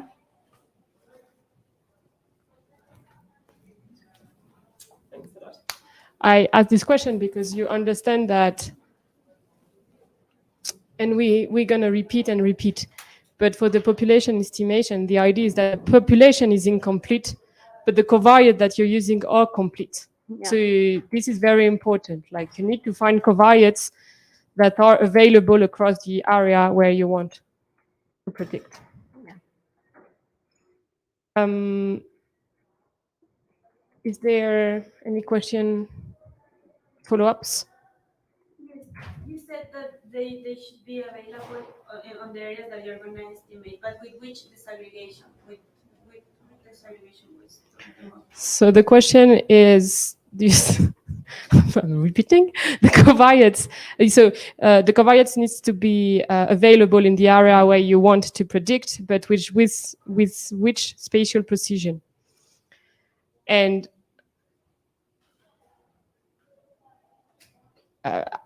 so the idea is to have the same precision as where you. I don't know how you chose the. I mean, it depends on the information you have. I mean, every case is very particular. Yes. For instance, in urban areas we have the blocks that was very easy to do it. But here we have this division that is the division we did in order to get information for the census and to know like where the information was from. You know what I mean? So it depends on the case. You decide the unit of the study. Yeah.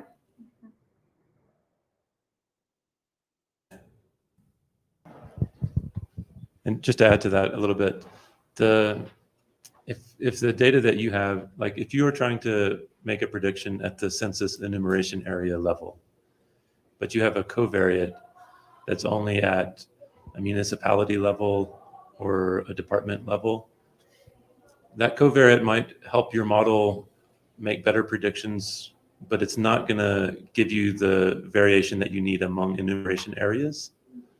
So if it's a very informative covariate, it's still worth putting into the model because it's going to improve your accuracy at the global level, but it's not going to give you the EA level variation that you need for your final predictions. So you would want to have other covariates also in the model to complement that. but both spatial scales of information can be really useful. Okay, I just want to clarify something about Edith. Okay, yes. But you have another a marker with another color? Yes. No. Okay. So, for instance, in routines, this was a enumeration area, yes? And a set of enumeration areas, we call it, for instance, operative area, yes? So it was a bigger area that it was the set of different so it was a set of enumeration areas. That's why we could estimate this. It's clear? Okay, yeah. I just wanted to clarify that. Okay. And you have the number, but can you repeat the number of rutas versus the number of rutas that where you predicted? So the train versus predict? It's here. We used to train 508 coverage units that were green, and we predicted in like 800 rutas, yes, 800 operative areas. Yeah. There's a question online here.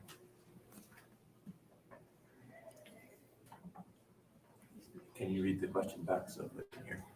Okay, it says, ¿cómo aplicamos el cálculo de la omisión censal en territorios dispersos, especialmente ocupados por grupos étnicos y la imagen de satélite no tiene un gran nivel de detalle? Okay, so they ask that how we apply the estimation of censal omission in these territories where ethnic groups live, if the satellite images, they don't have a higher resolution. Yes. So, I mean, this morning, Edith explained to us that building an image was take time, so to take the picture. So, I mean, they are bad, but they are not too bad. I mean, we could, as you see here, only using satellite-based information, we got R squared 0.5, yes? But something that really helped us was that we have all the information from the social cartography workshops, yes? So we have like an approximation of the number of households, on the number of dwellings and people. So something that I really recommend to all the statistical office is to do these workshops with ethnic groups, yes, to involve them in all the census process.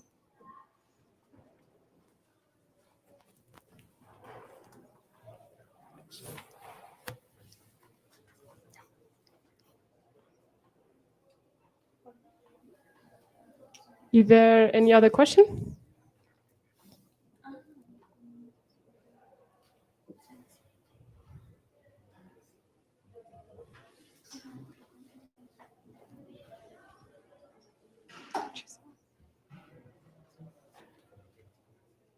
Do you want to ask maybe something?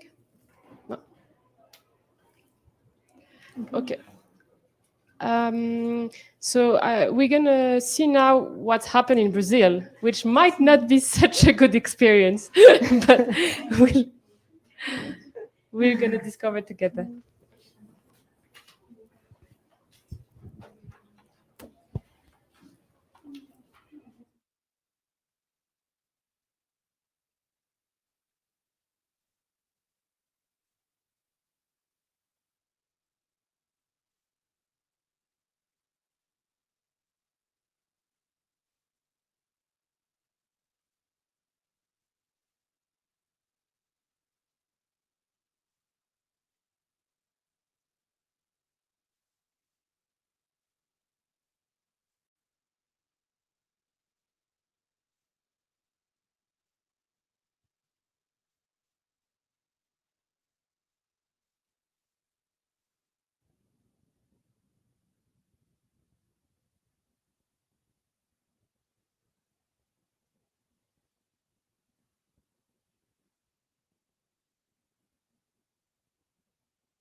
to present another approach to do something similar to bottom-up. But yeah.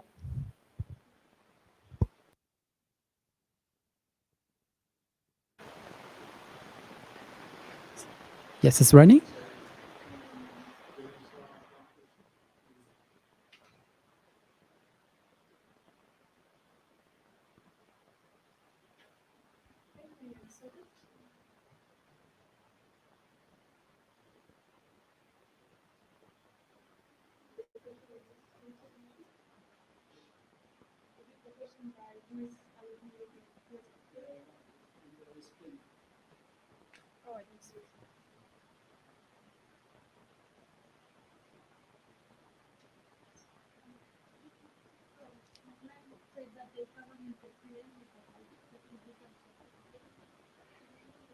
One, two, three, testing. It's running, okay.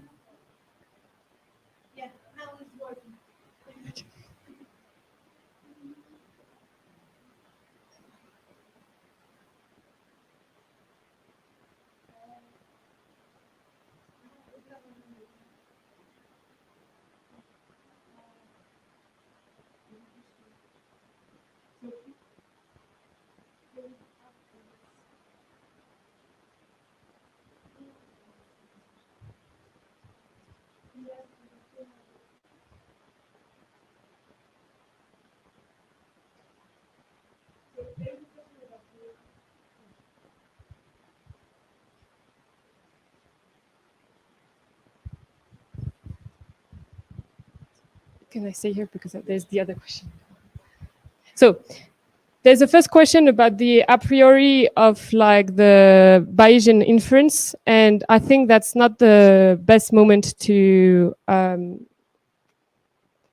tackle it, especially because Lina is not in the room anymore, so I don't know which a priori they used, but it's emphasizing this Bayesian approach where you have to choose a priori to kind of inform your model, and that we're going to discuss it later during the week.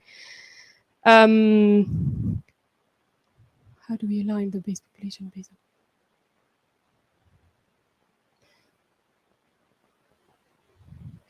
And then the second question is how do we align the base population based on EAs? Because geographic information administrative changes from time to time. And I guess this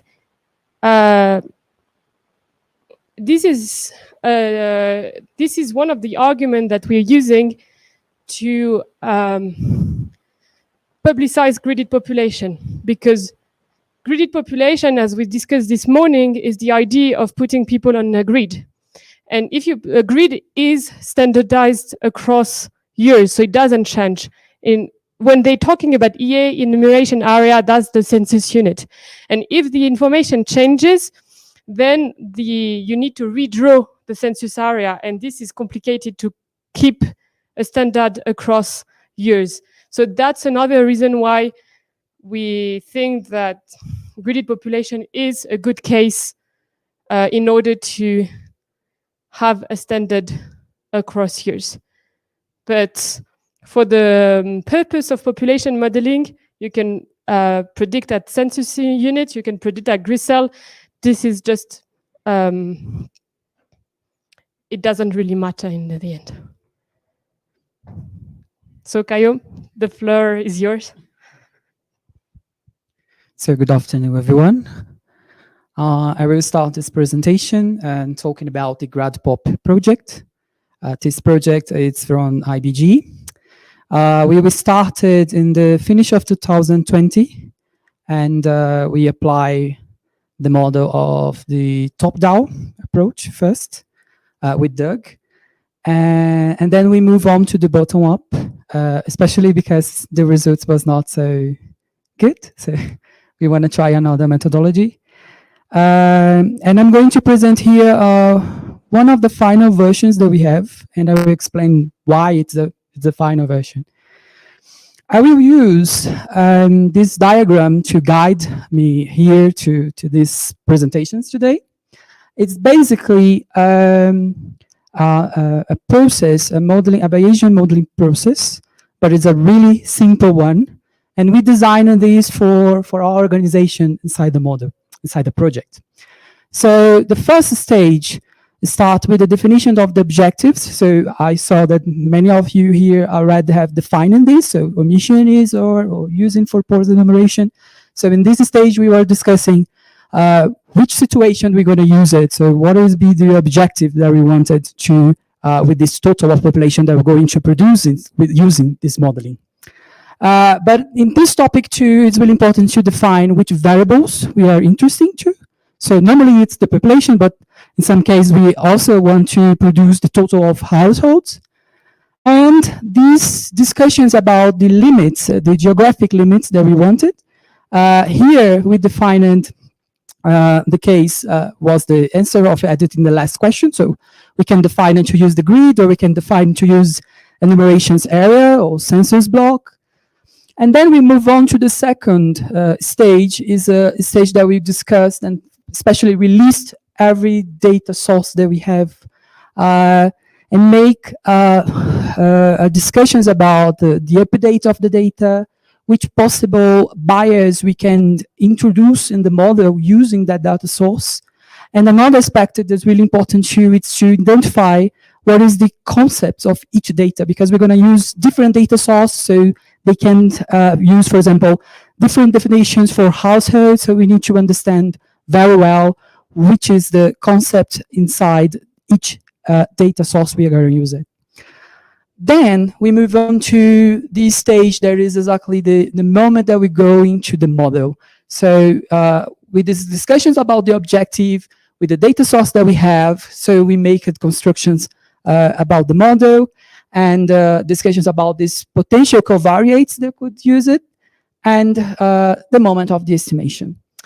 Now, the next step is the moment that we're going to do the analysis of this model. So all the stage of diagnostics, how the model are adjusted, will be in this stage 4. And the 5, we introduce this because of a specific moment that we have. IBG, before to do the census, has a experimental census that happened in 2019. And at the moment was programmed another experimental, another pre-test census. So we want outside the stage to really compare these outputs that are coming from the model with the real data. So this is why we introduce this 5 stage here. So it's not just in the 4, because in the 4 you can separate the data, so do the test, do the training, and compare, so doing cross-validation methods. But here we would like to do with another stage of comparison. Yeah, so this is why we include this number 5 here. So I'm going to, for these 5 steps in the next slides. So we started with the first one. We will start the model with this objective. We want to produce a total population for enumeration area before the census operation. So the idea is to have this information for the group of management group, as how is the number of the households, how the number of the people are expected to be interviewed in the census. So this was the first objective that we have with this methodology.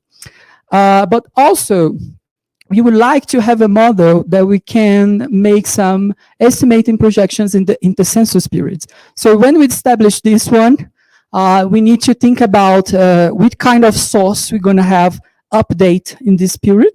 So this is why I mentioned that it's really important to have write this objective, because this is going to impact how we're going to write the model. So we defined that the variable of interest will be population to households.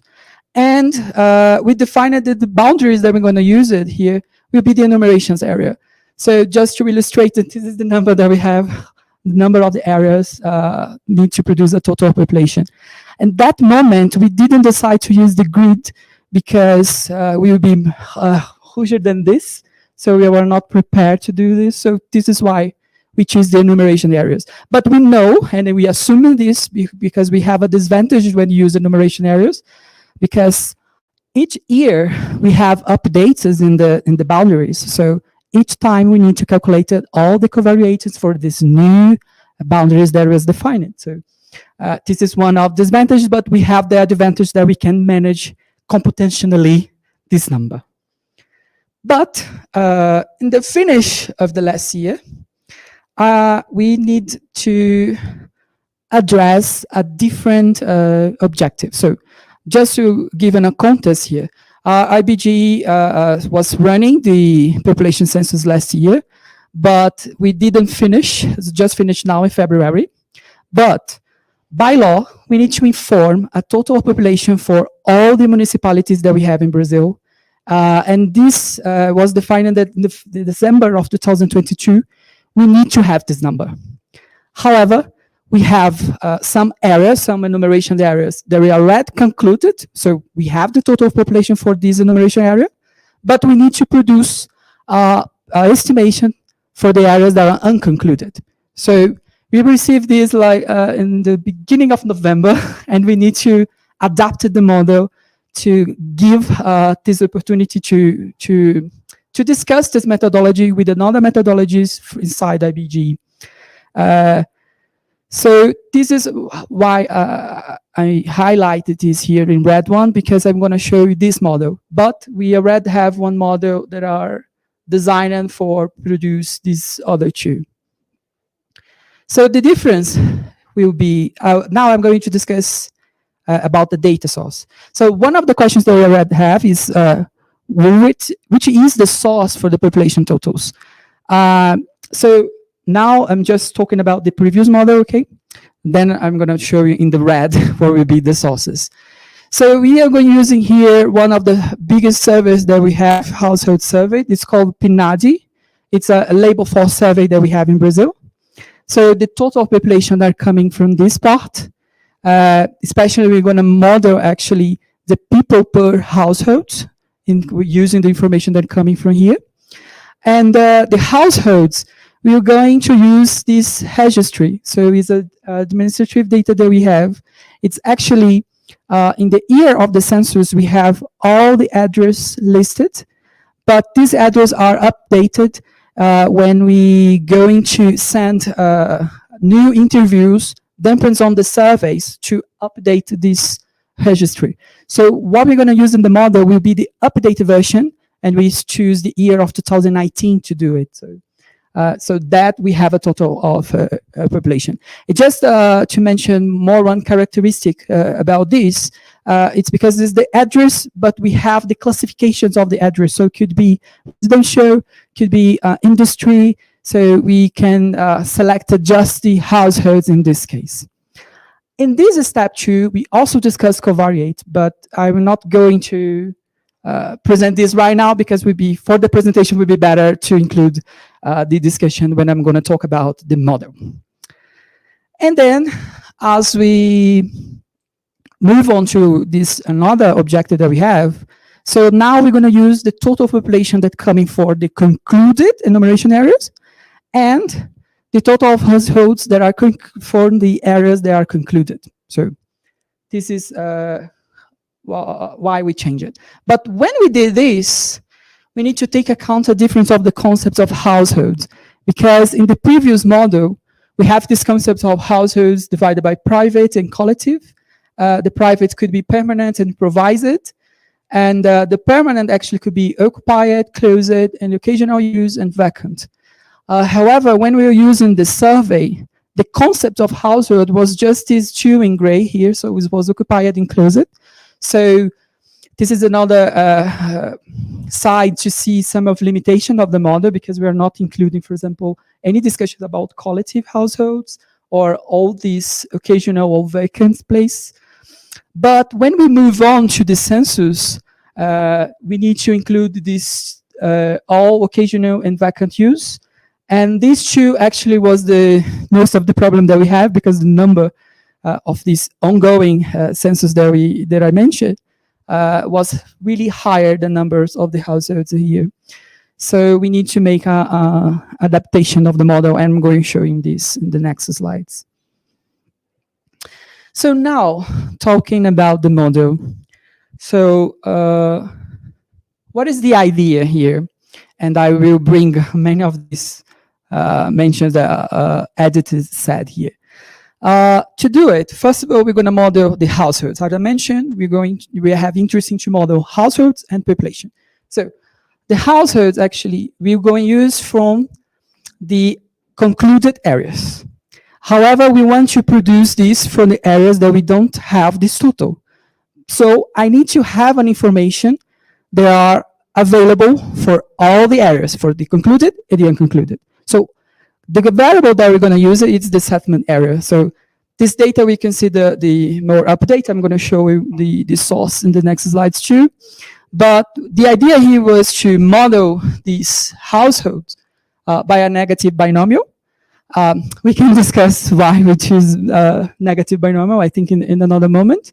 But most of all of this was to give a little bit more variability. But I can make these discussions really, really specific. And the idea was to produce an estimate from this ratio here. So it's the households per settled area. So imagine we have a building and we need to calculate how many households are in this building, or is this area that are constructed, they are a settlement area. So this is the discussions that we have. So we are going to use a log transformation here. But then we're going to think about it, the differentiations that we can bring from the model.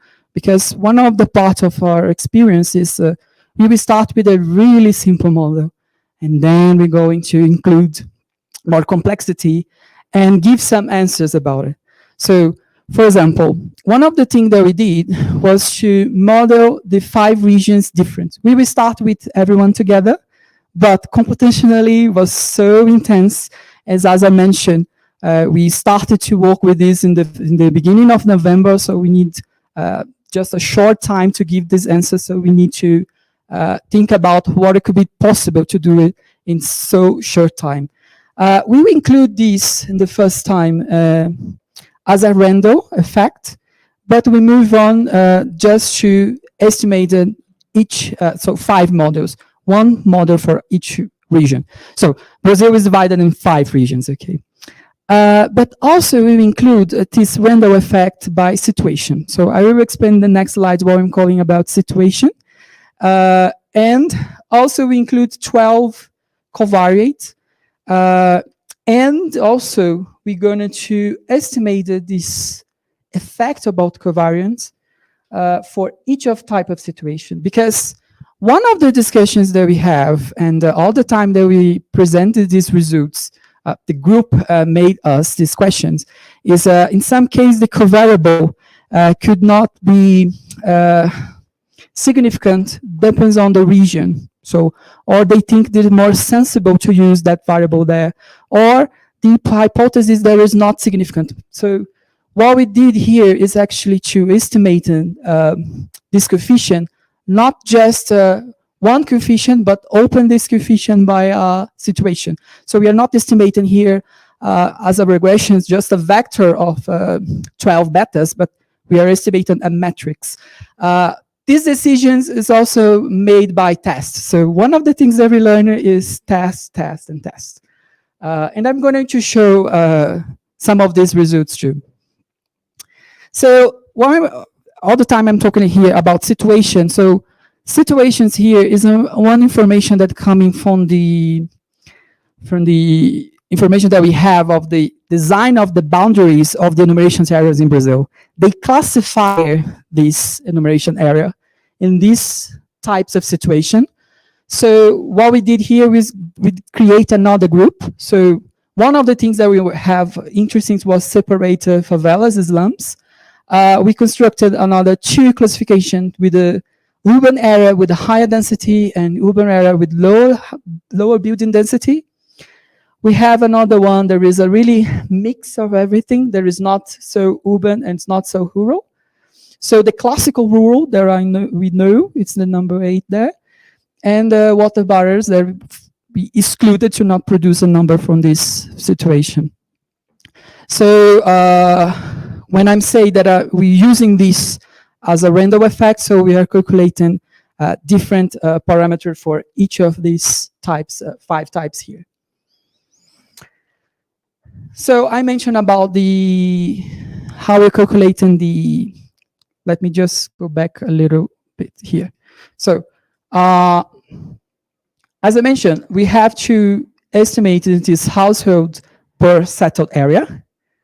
So this will be actually one value that will be a global one. And then we're going to create a differentiation by situation. So if you are in situation slums, you're going to have a value. So you have a situation urban with a high density. We have another one. So this is a way we are capturing this differentiation by situation. We're going to include this one here. Is actually variation by the enumeration area. But this was included just to have a good definition about these two parameters, because in the predictions, we're not going to have this delta here. And then we're going to have the beta with the 12 covariations that I mentioned. As I said, we are not estimating a vector, but a matrix here. So when I'm talking about the selections of this beta, as I mentioned, we have 60 betas to estimate it. We're going to use this idea, was introduced by another consultor, the Marcos Prats, that participates of the projects too, with the idea of lasso regression.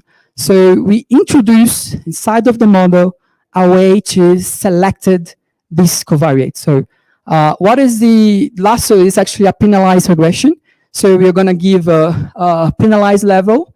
So the variable that are estimated to 0, actually, when you use this type of penalized, they are rarely going to 0. So this is the idea. So it's a good way to select it covariable, so not think about it, to do many tests about it. So this was introduced too. And now, then the first part, we have this household estimation. So now we're going to talk about how we're going to produce the total of population. So as I mentioned, we are modeling the person per household. And we're going to have a model for this, PPH here. We're going to estimate with a log normal. With the same idea that I mentioned, we're going to have a global effect here. And then we're going to open this effect by UF. Actually, it's a federative unit. We open this by state. Actually, in Brazil, we have 27 states. And then we're going to have the same idea with the situation here.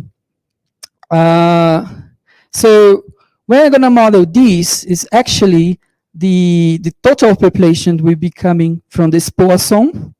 This Poisson will be the PPH they're modeling here. We include this information because we need to discount the totals that are coming from not the concept that we are using. So this is a proportion of occupied and closed. Here I use the Portuguese, so it should be in English here. To discount this, I'm going to show you the source in the next slide. And then we multiply this by the household. So we go back to the median. There is the total population. So this is the way we produce the total population here. So just to give an overview about all these species that I show you here. So modeling the population coming from the Poisson distribution. And then we're going to have the model from the PPH.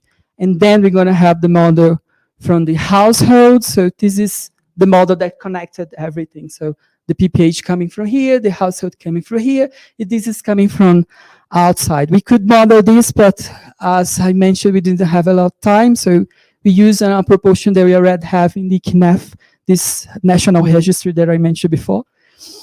So just make some highlight here about the source. So as I mentioned, we are using the population census from the concluded area, from here and here. And the German Aerocenter, aerospace, the world settlement footprint was used as the settlement area. And I'm going to mention a little bit about the covariates that we're using here. So we're going to use electricity consumer, urbanized areas, population census from 2010. So we are using information from the previous census. This registry that I mentioned, and the registry also from the version of 2010. Okay, and as we did, we have a question about prior here. So for decide which prior here, actually this one was the most informative that we have, because here we are modeling the people per household. So we're going to to have the more or less 3 people living in the house. So we're going to use in the log normal will be 1 there. And another one was choose not to be so informative. So this is why we tested, but yeah, again, we tested different type of priors here.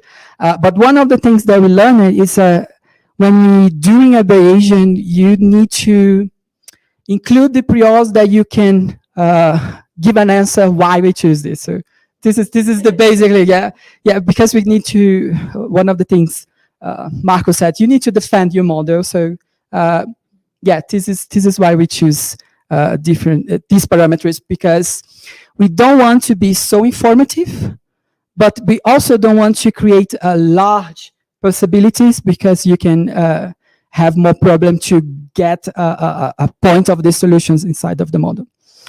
And one of the points is the many message of errors that every stand up here. So yeah, so we don't want to see many errors. So this is why we choose some of these priors too. I would like to make some comments about these covariates that we have it. So this is the 12 one. We have a discussion about the transformation too. So in some cases we did a logarithmic transformation. We use here the area, so the total area of this enumeration area. We use from the address tree register that we have, a proportion of address classified as residence. As I mentioned, we have a classification about the registry. So what we want to answer, because when we write the model, we'll just go back a little bit. Here, this is the variable that we are including the covariates here. So we want to explain how many households appear in all the settlement area. So this is the covariates that we want to include it should try to explain this. So when we do this question and why we write in this way, why this proportion. So here, so if we have enumeration area and the total of address, so the proportion of the address classified by residence could be an information for us. So this is why we include this covariable and white like this.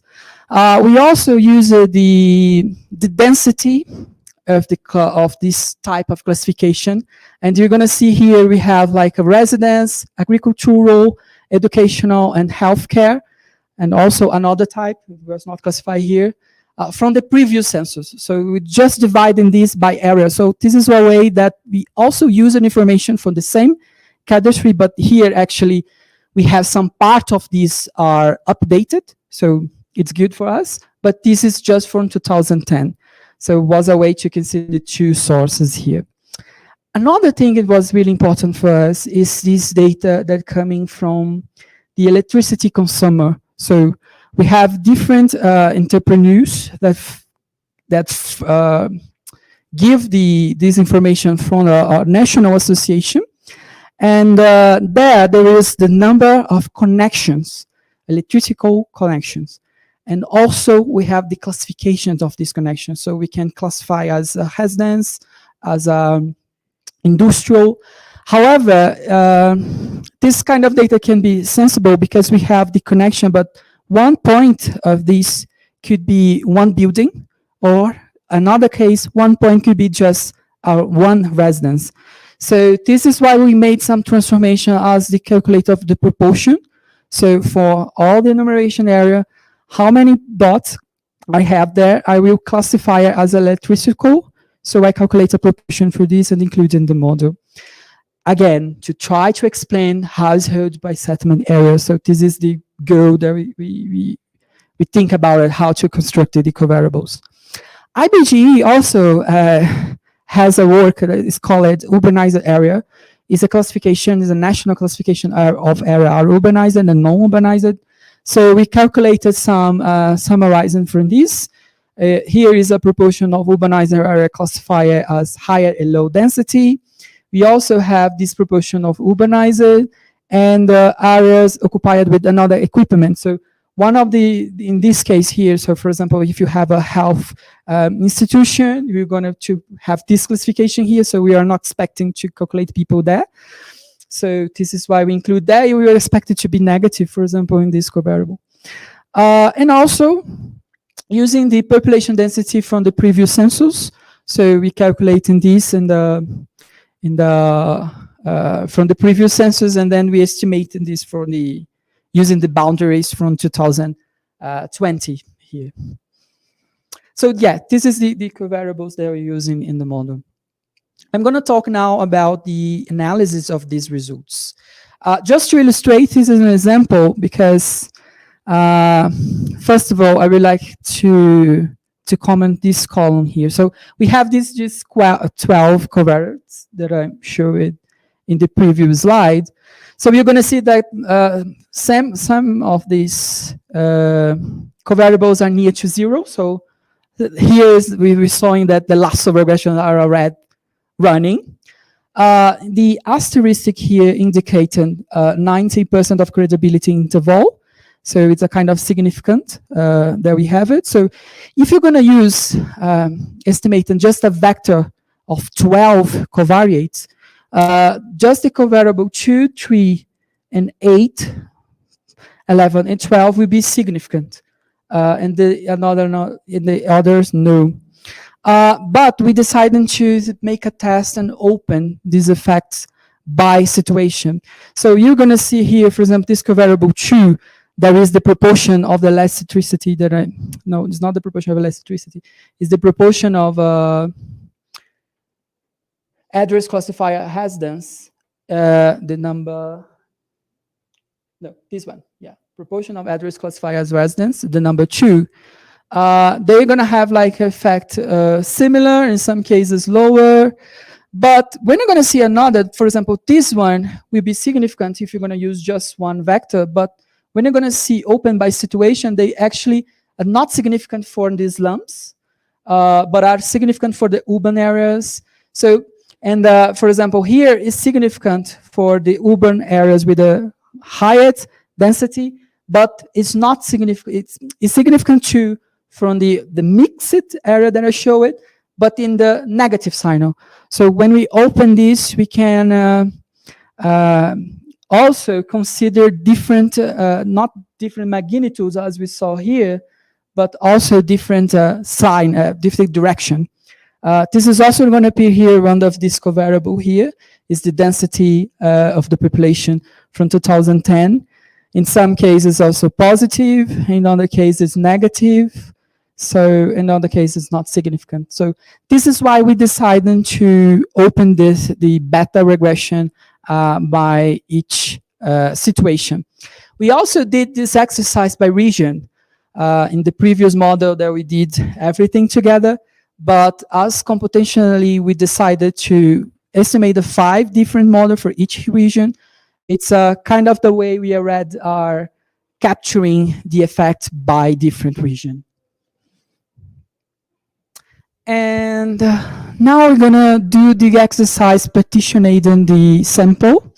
So what we have here is this exercise that we separated, and we can calculate some metrics to evaluate our model. So what we did is actually from the north, for all the 5 regions, we calculated mean absolute bias here, and the mean absolute bias, the mean absolute percentage error.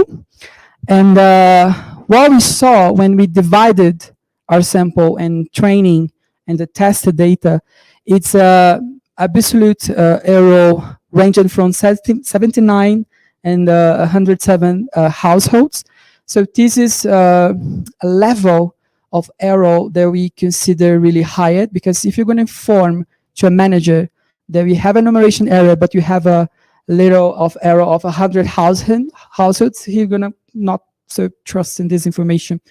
And also we can look for this in the mean absolute error. So we also consider this really, really high.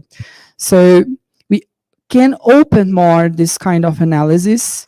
So here is an example, because one of the points is we are going to try to see each situation the model could be useful. So this is one of the questions that we have. So we start to open. So this is the same results that I showed by region. So the region 4 and 5 has the lowest map here. If you're going to open by situation, you're going to see it like slums. It was a better, comparing all the three situations, slums and urbanized areas with higher density was the better one. But yeah, it's still really, really higher. So we can do we did another test is making how can I say, making combinations, many combinations of these with all the covariates to see which situation will be better. But here I'm talking about the total of households, but we can do the same idea with the total of population. So it's really, in the case of the population here, I'm going to open this data by the federative unit, and here we have the total of Brazil. So this is the number of EAs, the percentile of finalized EAs, because here the idea was to choose a date. So we choose, as I mentioned, we are in that moment, the census was going, so it was running. So we closed the data in 8 December. And we have the estimate of the household by the model. We have the estimation about the population. So this was the number to 2031 million of people. So we identify our overestimation here. This is using the demographic methods, was the projections of IBGE have from 2022. And this is last column is actually combining. So because here is 100% of the data coming from the model. So if we're going to combine, so using the data that are finalized and the unconcluded, we're going to have a number more closer to this one. But yeah, when we do the evaluation, we are evaluating for all the model. And as I mentioned, we include this last one because we have the experimental census and the pre-test census. But here, from this case, as we're going to use it, the census that was running, we make a differentiation analysis here.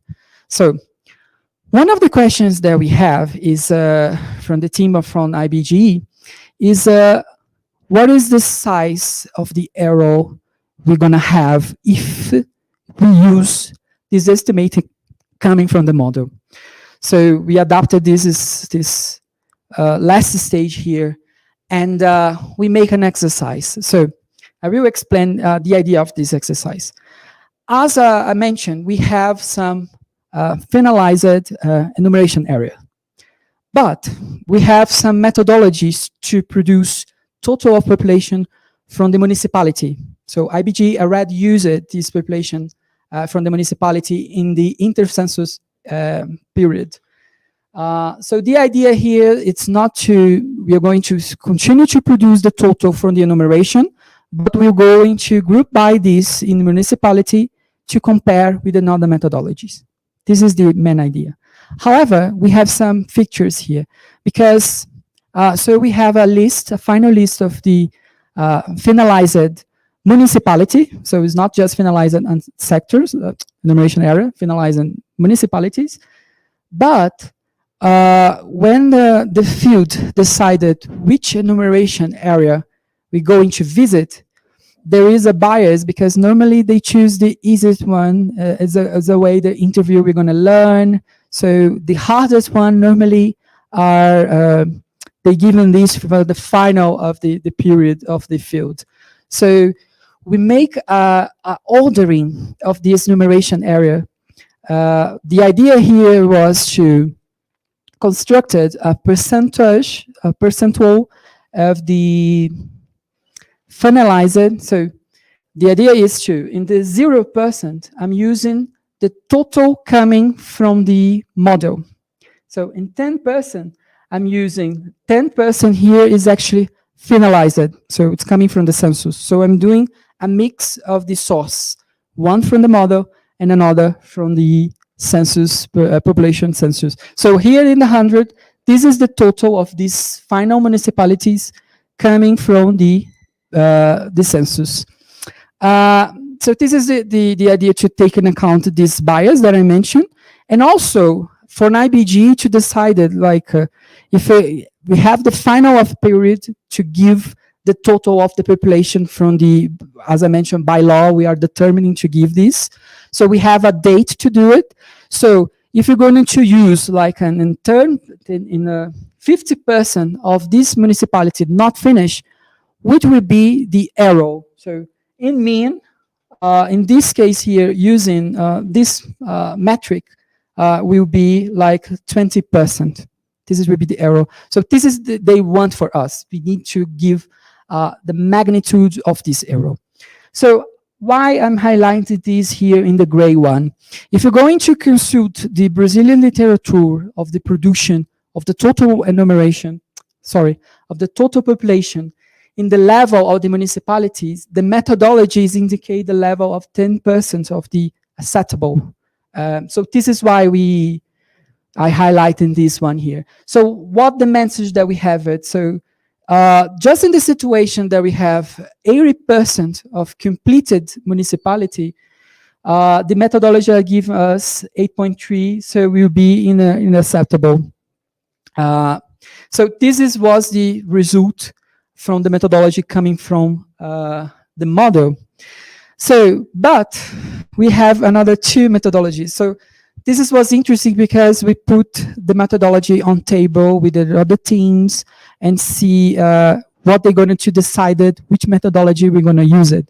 So I have here the same results. So I'm producing the results from the previous slide. Here is a methodology, IEBE is a math method used by demographer. So for example, the error was lower in the level of 18. So it was possible, for example, use this methodology in 7%.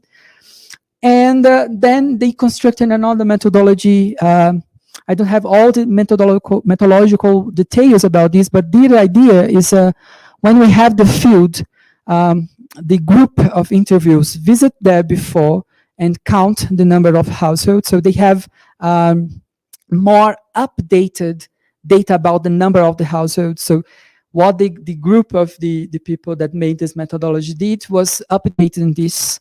So using this information and then other assumptions about the people per household too. So and the finish, IBG decided by this, what they call preview list.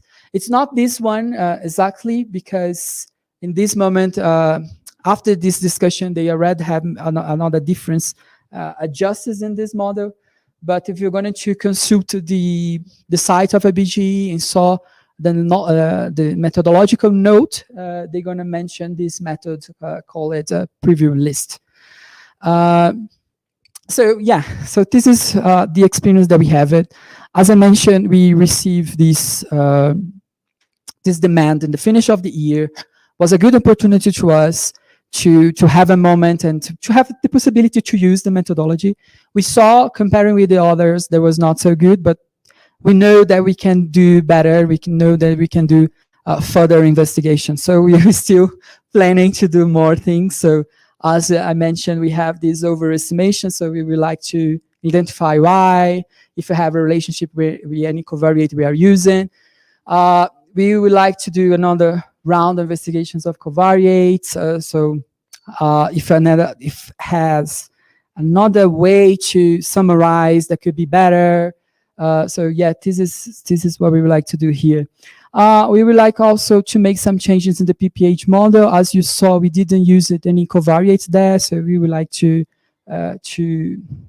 make some changes.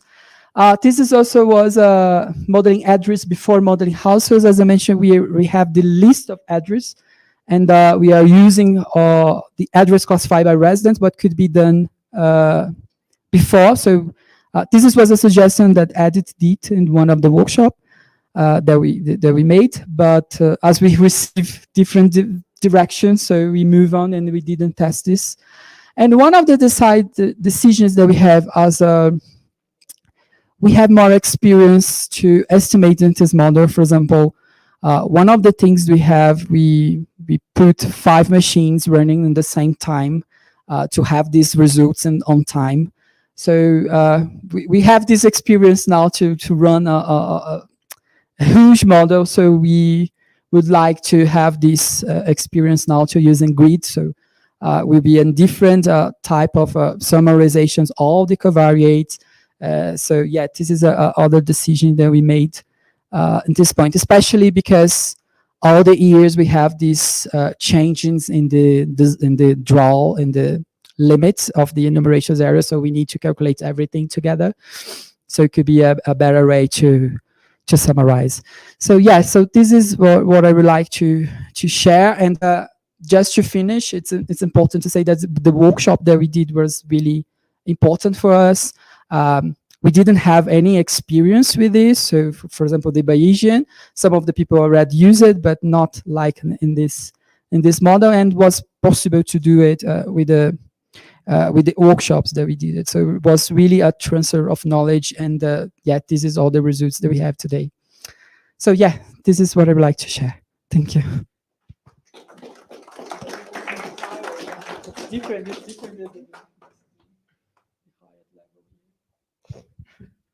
So thanks a lot, Kayo. It's yeah, it's really great to see this final presentation, because we started to discuss that with Lina that was here, and yeah, we saw the premises, we saw how it started, and it's nice to see this conclusion, or at least one conclusion of this work. So I don't know if anyone has some question about Kayo's presentation.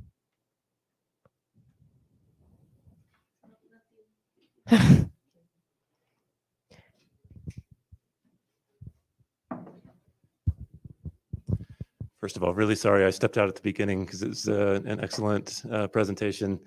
So I'm curious about the overestimation part, and if you have any insights about where you think that's coming from. I'm curious specifically if it's coming from the estimation of households or the other part of the model estimating people per household. And before this question, can you just repeat or explain why you separated? Because compared to the model that we've seen this morning and this afternoon with Lina, here it's not, yeah, can you come back to the, yeah. So here, to translate into this morning example, so Y is the total population. And here, it's the total population is not directly modeled. It's the people per household time this like little arrangement, people per household and household per settled area. So can you explain as well why you did this split rather than directly modeling the total people? Okay. Yeah, no, actually we could done modeling directly, but we would like to maintain the same idea of the previous model that we have. So when we decided to model with the data coming from the concluded enumeration area from the census, this data actually was coming previous from the survey that we have. So we just decided to maintaining the same structure, but could be done modeling for directly here. This is very. Yeah, okay. I think maybe because the first model that they developed in the survey, if I'm correct, you don't have the total people. So they didn't have the total people. But from the survey, they knew the. You can do, you know, all these things. Yeah, so we didn't have the information because there is a survey. So there is actually it's a complex design with a 2-stage. So what we decided to not to think about how to model all the sampling error that could be inside there was to using the people per household, because this information I could have by the enumeration area.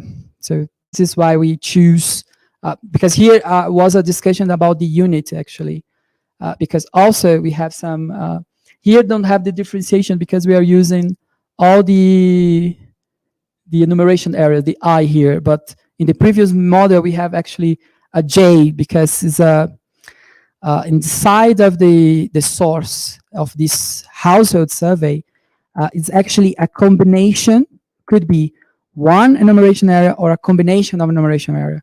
So this is why also we like it. And just to justify, because this is like a heritage from the previous model. This is why actually we didn't include here because we didn't have the exactly boundaries from the limits that we have inside the survey.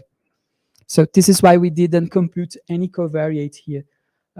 Yeah, this was another justification, another reason to choose this structure here. But yeah, and then we continue to use the people per household, even using the information coming from the population census.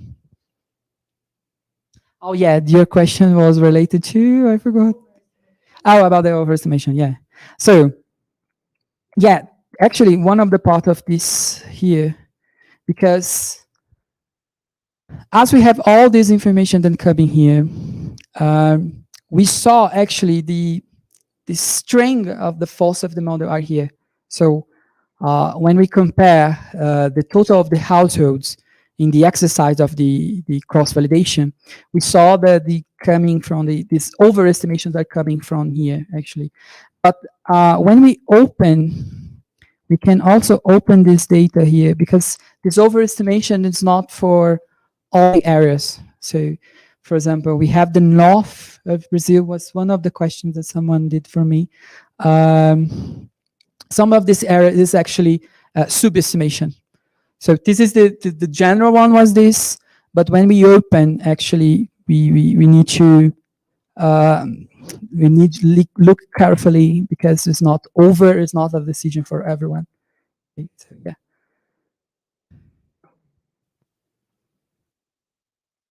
Thank you. So this is, so my follow-up question is, when you're getting to the actual estimate of households or of people, so just to explain before I ask the question, the Bayesian model is giving a probability distribution as the prediction.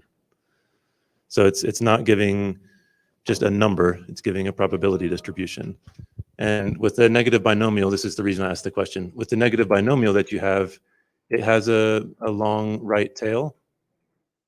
And my question is, are you using the mean or the median of that prediction distribution to do your assessment? Because I'm wondering if mean might overestimate, but the median might not overestimate because it would be lower. You understand? Yes. Using the median here. Use a median, yes. And I will talk about why we decided to binomial. It will be a good hour. Median, sorry. Okay, yeah, but the point is, when we included this term here, we also have a better adjust of this model, because the idea here is like we're including our arrow to have good estimations of these two parameters, but in the precision and in the prediction step, we didn't have this term. So we test included or not including this. So the better results on this cross-validation was including this one. But one of the points that bring this out, this how we write this one, was because when one of the things that was said here in the morning is the advantage to produce the credibility interval. So one of the points is we constructed a really small one, so the precision was good, but we are making a huge mistake. So we have the point that we wanted to the total that we wanted to the target. So we have good precision, but we are not going to this target. So we have a bias there. So the idea to move on to the binomial was because of this. We want to bring a little bit more variability. So when we compute the variance of here, we're going to have a more one term there. And we can compare because when we did the exercise, we saw that from the small enumeration areas, the Poisson runs really good. But from the areas that are higher, with higher number of the households, the binomial was running better. So it's a test that we can do with the variance here. So this is why. So we wanted to open more. So imagine we have this interval, credibility interval. So we want to open more of this to try to get the point inside. And one of the things we move on to using a little bit more the coefficient of variance. So this is why I put here the median, because from the office, especially IBGE, it's easier to explain, the coefficient of variance was this value. So here was really, really lower than this. So when we move on to the binomial, we open a little bit more. So it's a metric to the precision. So it could be good to communicate and to the other people. Any other question?